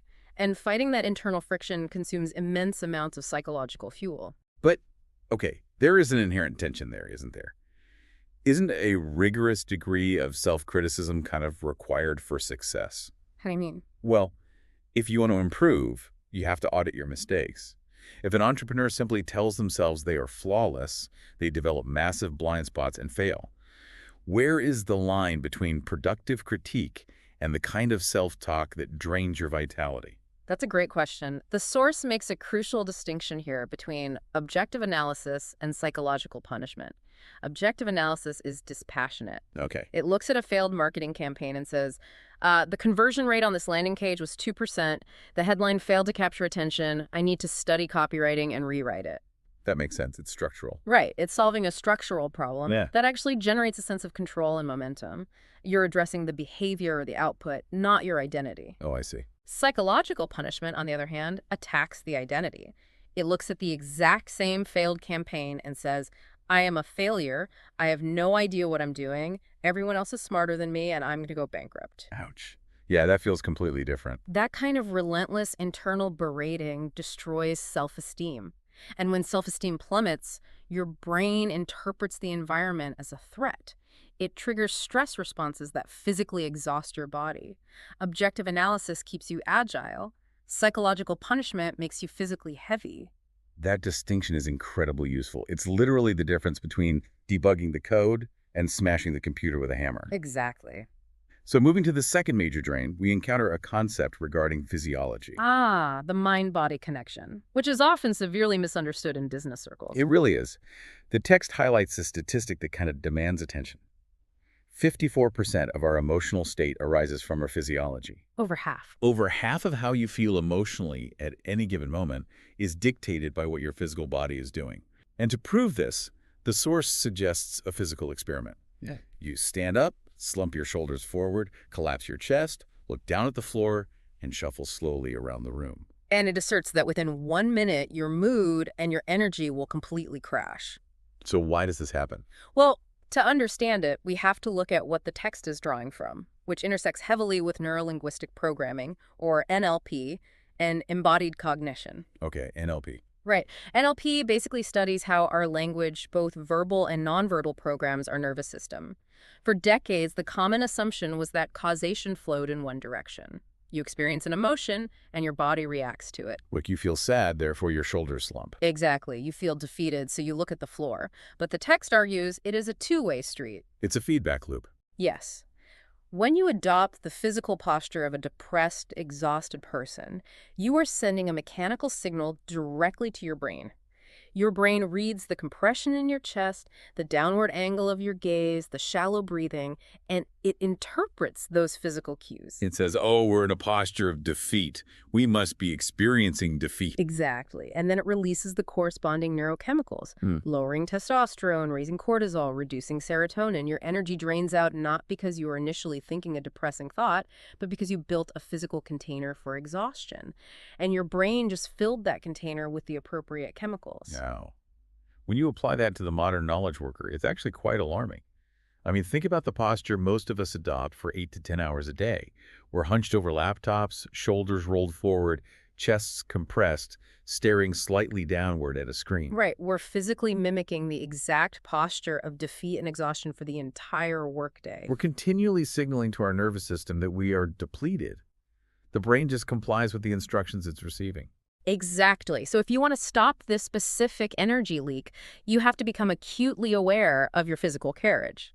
Okay, the third invisible drain on the list shifts from the physical to the ethical. And it's a fascinating inclusion. Not keeping your word. Yes, this one is huge. The text describes management and staff failing to keep their word to one another as an absolute epidemic in the business world. Now, obviously, the external consequences are bad clients leave, employees quit. The source focuses on the internal hidden cost to your energy. It comes down to the psychological weight of cognitive dissonance and the erosion of self-respect. Let's look at the mechanism there. Okay, well, when you give your word, you are establishing a reality. When you fail to execute on that word, you create a gap between your stated identity and your actual behavior. Like a broken promise to yourself. Right, let's take a small internal promise. You tell yourself you're a disciplined entrepreneur, and you promise yourself you'll wake up at 5 a.m. to work on a new product before your regular day starts. And then the alarm goes off, and you hit snooze until 7:30 a.m. We've all been there. And on the surface, it seems harmless, you just got more sleep. But psychologically, you have just breached a contract with yourself. Deep down in your subconscious, you register that you cannot be trusted to follow through. You claim to be driven, but your actions prove you're unreliable. Exactly. And your brain now has to expend significant cognitive energy managing that dissonance, rationalizing the failure, defending your ego against the reality of your own inaction. It's a localized form of identity crisis. If you can't trust your own directives, you lose the firm ground of self-respect. And operating without self-respect is, well, it's like trying to build a skyscraper on a swamp. That's a great analogy. The foundation is constantly shifting, which requires continuous exhausting adjustments just to keep the structure upright. Furthermore, when you break your word to others, you introduce paranoia into your system. Say you promise a client a deliverable by Friday, and you just don't send it. Your weekend is now infected with low-grade anxiety. You're anticipating that angry email on Monday. Exactly. You're inventing excuses. You're managing a web of unfulfilled obligations. That mental gymnastics is profoundly draining. Keeping your word acts as an incredibly efficient filtering system. It simplifies your reality because you never have to remember your lies or manage the fallout of being unreliable. Which seamlessly leads into the next drain the source identifies, being a control freak, or the inability to delegate. A ubiquitous trap for entrepreneurs. Totally. The individual who starts the company is usually highly capable. Yeah. They intimately understand every facet of the operation. But the text notes that refusing to let go of this control not only keeps the business artificially small, but it rapidly exhausts the founder. Yes. Let's examine the biological and cognitive cost of micromanagement. Why does it drain us so aggressively? It is entirely about decision fatigue and cognitive bottlenecking. You see, the human brain can only make a finite number of high-quality decisions in a given day before the prefrontal cortex becomes fatigued. When you're a control freak, you refuse to distribute the cognitive load. You insist on approving every social media post, reviewing every minor expense, dictating how every single email should be phrased. You're forcing every single micro decision in the company to flow through your singular biological bottleneck. Right. You're demanding your brain act as a supercomputer for a network of thousands of variables, which inevitably leads to system failure. And burnout. Exactly. And beyond decision fatigue, the control freak lives in a state of chronic elevated cortisol. Because you believe no one else can execute to your standards, you perceive the actions of your own team as constant, low-level threats to your business. Oh, wow. So you're just perpetually on high alert. Always. Waiting for someone to make a mistake so you can fix it. You're trying to achieve omnipresence, which is biologically impossible. The resulting stress just obliterates your energy reserves. Okay, the next major leak the text addresses is boredom and being in the wrong job. There is a staggering statistic here. The source claims that 80% of the U.S. population is engaged in a field that is not suited for them. 8 out of 10 people operating without genuine passion for their work. To understand why boredom is so exhausting, we have to recognize that the human brain requires engagement to generate energy, right? The text likens operating in the wrong field to swimming against a strong, relentless current. That's a very accurate metaphor. When you are engaged in work that deeply interests you, you enter a state of flow. The work itself provides feedback that stimulates dopamine production, which gives you the energy to continue. The activity basically becomes self-sustaining. Yes.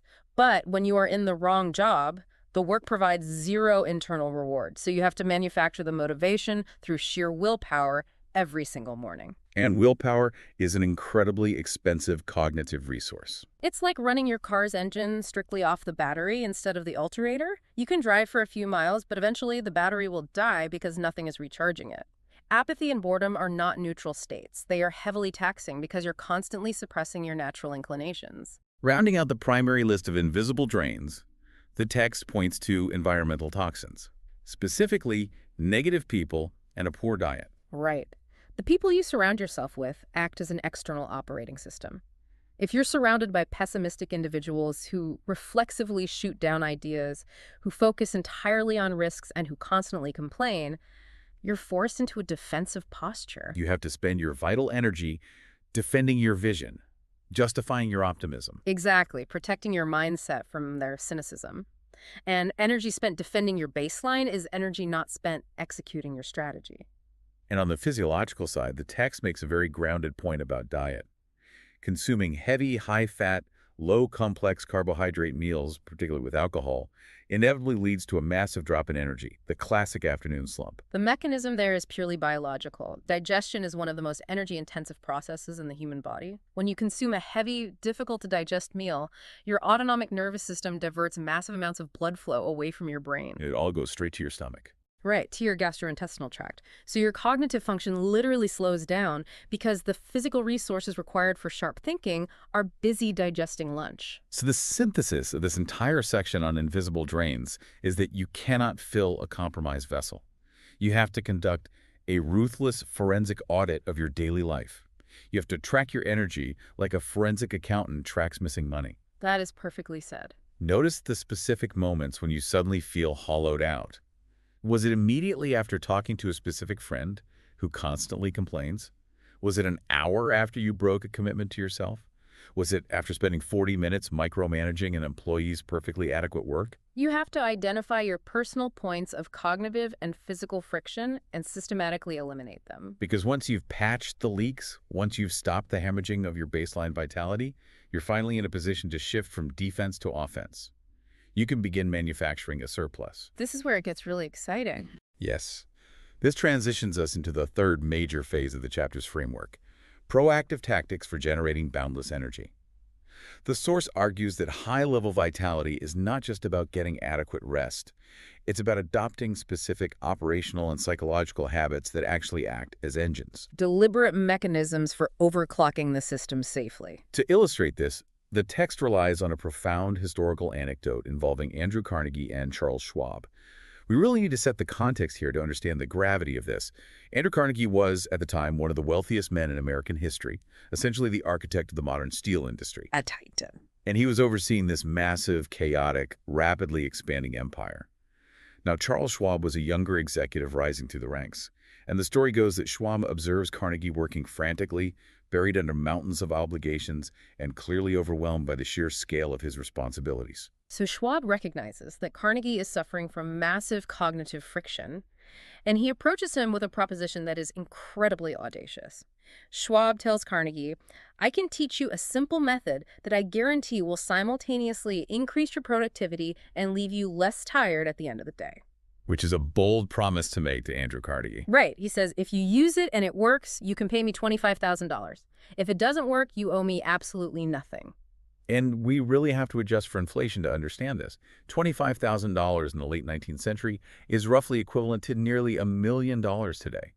To walk into your boss's office, and your boss is Andrew Carnegie, and demand $1 million for a piece of advice, that's staggering. It shows extreme confidence in the underlying mechanism of the advice. Yep. Carnegie, likely desperate for any relief, accepts the terms. Schwab then delivers a time management strategy that almost seems too simplistic to carry that kind of value.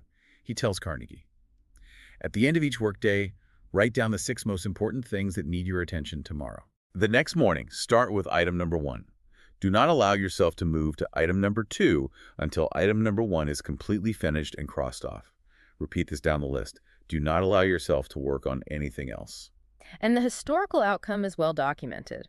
Carnegie implemented the system, saw such a dramatic transformation in his focus and energy that he cheerfully wrote Schwab the $25,000 check. Wow. And Schwab himself utilized this intense sequential focus to eventually become the president of Carnegie Steel and later played a massive role in forming U.S. Steel with J.P. Morgan. Okay, but let's critically examine the mechanism here. Why does this work? I mean, writing down a list of 6 things seems like standard, mundane office advice today.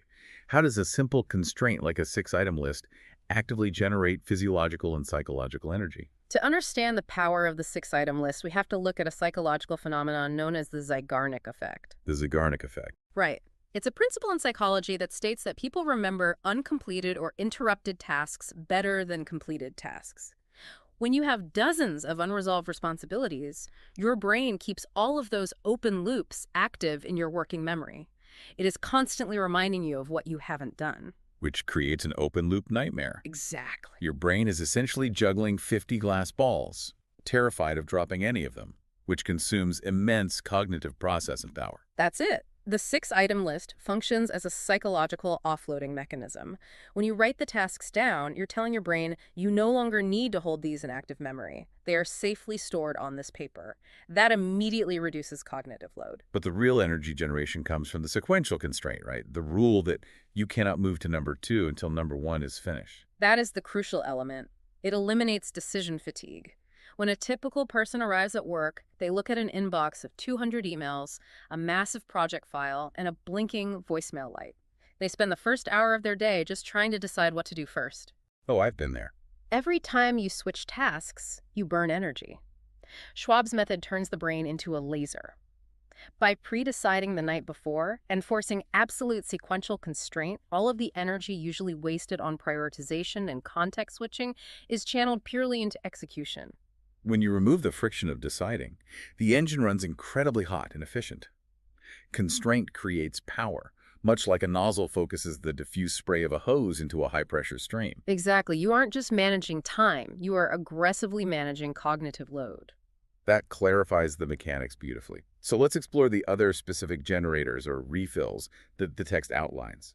The first is banishing negativity and finding passion. The source takes a very uncompromising stance on environmental design here. It argues that if you are surrounded by energy vampires, people who constantly drain your optimism and focus, you must be willing to ruthlessly cut them out of your daily ecosystem. Even if it means distancing yourself from longtime friends or pessimistic relatives, you have to protect your cognitive environment with extreme prejudice. And the counterweight to banishing negativity is finding your true passion.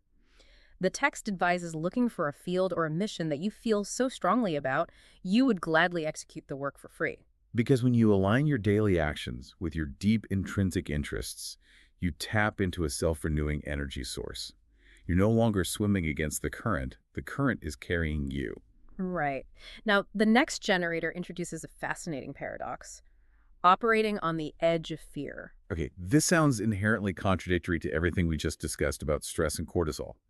Doesn't fear drain our energy and trigger those exact same psychological leaks we just diagnosed? It seems like it, right? But it requires us to distinguish between two types of stress: distress and eustress. Distress is the chronic grinding anxiety of being out of control, or the panic of psychological punishment. Eustress, however, is the acute positive stress that occurs when you are challenged just slightly beyond your current capabilities. So it's the biological difference between being hunted by a predator and hunting for your own survival. That is an excellent way to put it.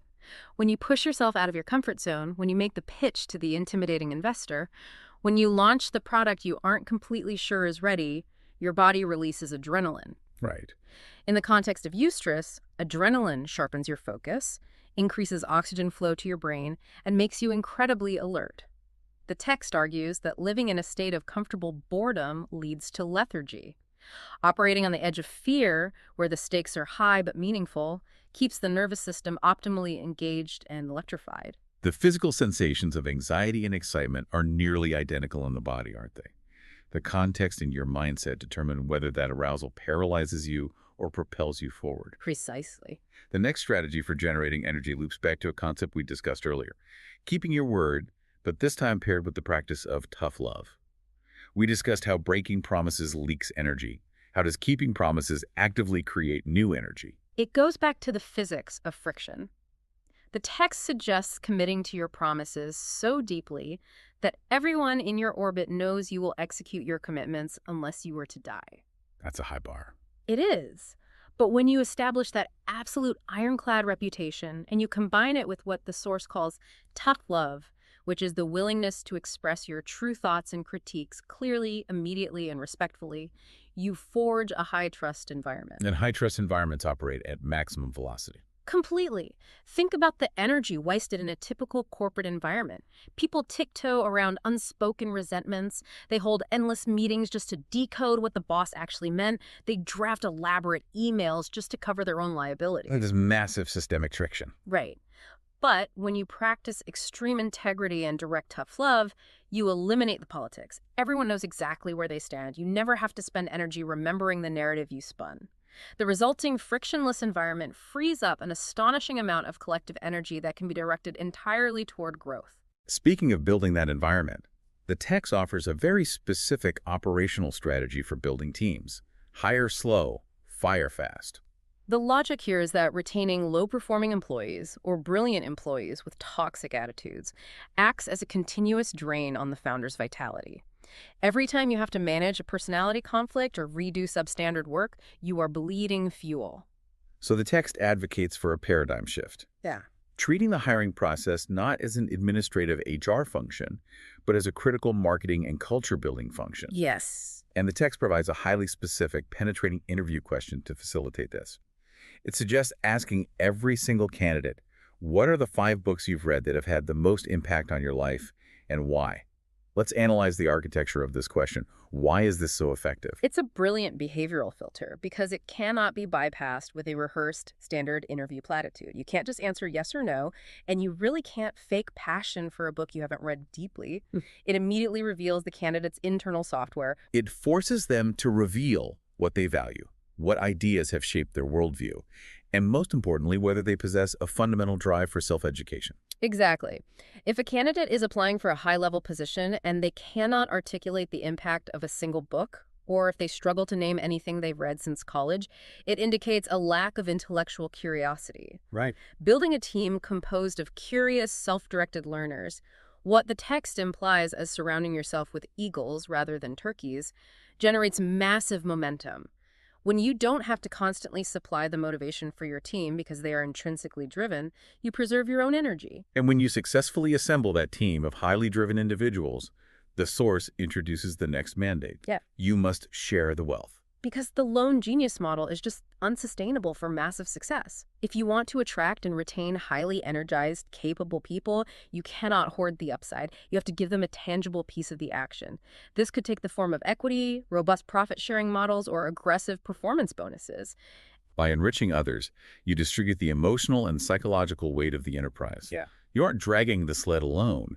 You have a team pulling with equal ferocity because they share in the harvest. A deeply invested team generates a collective, infectious momentum that acts as a rising tide, lifting the founder's energy along with it. It really does. Yeah. Now, the final proactive generator the text outlines is an internal, solitary practice, journaling for emotional tone. The source recommends a very specific, abbreviated morning journaling routine. It does not ask for pages of diary entries. It instructs the reader to answer two highly targeted questions every morning. What do I feel? And what do I want? And to combine this with a brief accounting of their blessings, let's look at the psychological mechanics of those two questions. Why are they so critical for establishing energy? Well, those two questions function as an immediate anchoring mechanism. What do I feel forces you out of your default mode network and into active self-awareness. It prevents you from operating on subconscious autopilot. Oh, okay. If you wake up feeling a low-grade anxiety about a supply chain issue and you don't acknowledge it, that anxiety will color every interaction you have that day, draining your energy without you realizing why. By answering, what do I feel? You isolate the emotion, examine it objectively, and prevent it from controlling your behavior. You basically bring the monster out of the dark closet and put it under the fluorescent light. It loses its power. I love that. Exactly. And the second question, what do I want? What do I want? Instantly connects you to your overarching purpose and your immediate goals. It slices through the morning fog of email requests and minor urgencies, reorienting your brain toward your primary target. Doing this every morning, combined with acknowledging what you are grateful for, sets a deliberate, aggressive emotional tone. It prevents psychological punishment. It ensures that you are intentionally driving the vehicle rather than allowing the chaos of the business day to drive you. If we zoom out and look at all of these generators, the 6-item list, operating on the edge of fear, frictionless integrity, aggressive hiring, and intentional journaling, the immediate reaction from a listener might be one of overwhelming exhaustion just looking at the list.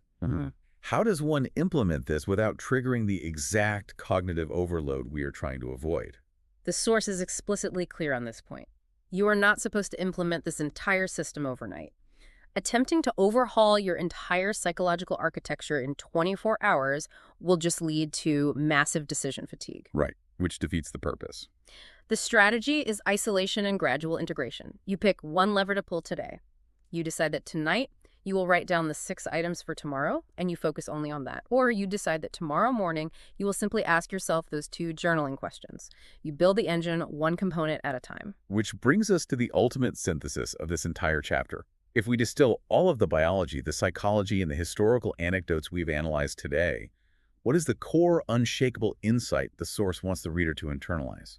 The fundamental realization is that energy is not a random genetic gift bestowed upon a lucky few, nor is it a biological accident that you simply have to accept. Energy is a highly structured, manageable, and predictable resource. It obeys laws of cause and effect. Yes. By ruthlessly diagnosing and eliminating your psychological leaks, the negative self-talk, the poor posture, the broken commitments, and by sequentially adopting operational constraints like the 6-item list and maintaining frictionless integrity, you aren't just managing your time. You're actively manufacturing the high-octane fuel required to drive any ambitious venture to its conclusion. You stop hoping for motivation, and you begin systematically engineering your vitality. That completely changes the trajectory of a career. Now that we have established how to construct a massive, leak-proof reservoir of energy, what is the machine we are going to pour it into?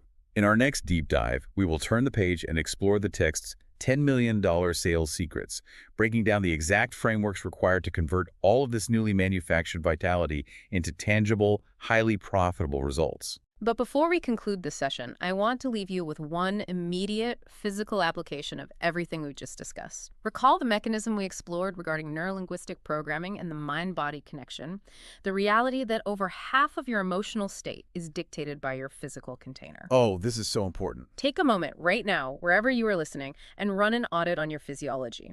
Notice your posture. Are your shoulders rolled forward? Is your spine curved? Are you looking down, compressing your diaphragm? Take control of the system right now. Sit up, pull your shoulders back, expand your chest, and take a full deep breath. You possess the biological capability to alter your neurochemistry and instantly manufacture a surge of energy in the next 5 seconds, simply by deciding to change how you hold yourself in space. What you just listened was the beginning of a full audio, way longer, explaining every single chapter of the book. If you would like to keep listening to the end and access to the full audio, you can access it with the link down below in the description and in the pinned comment.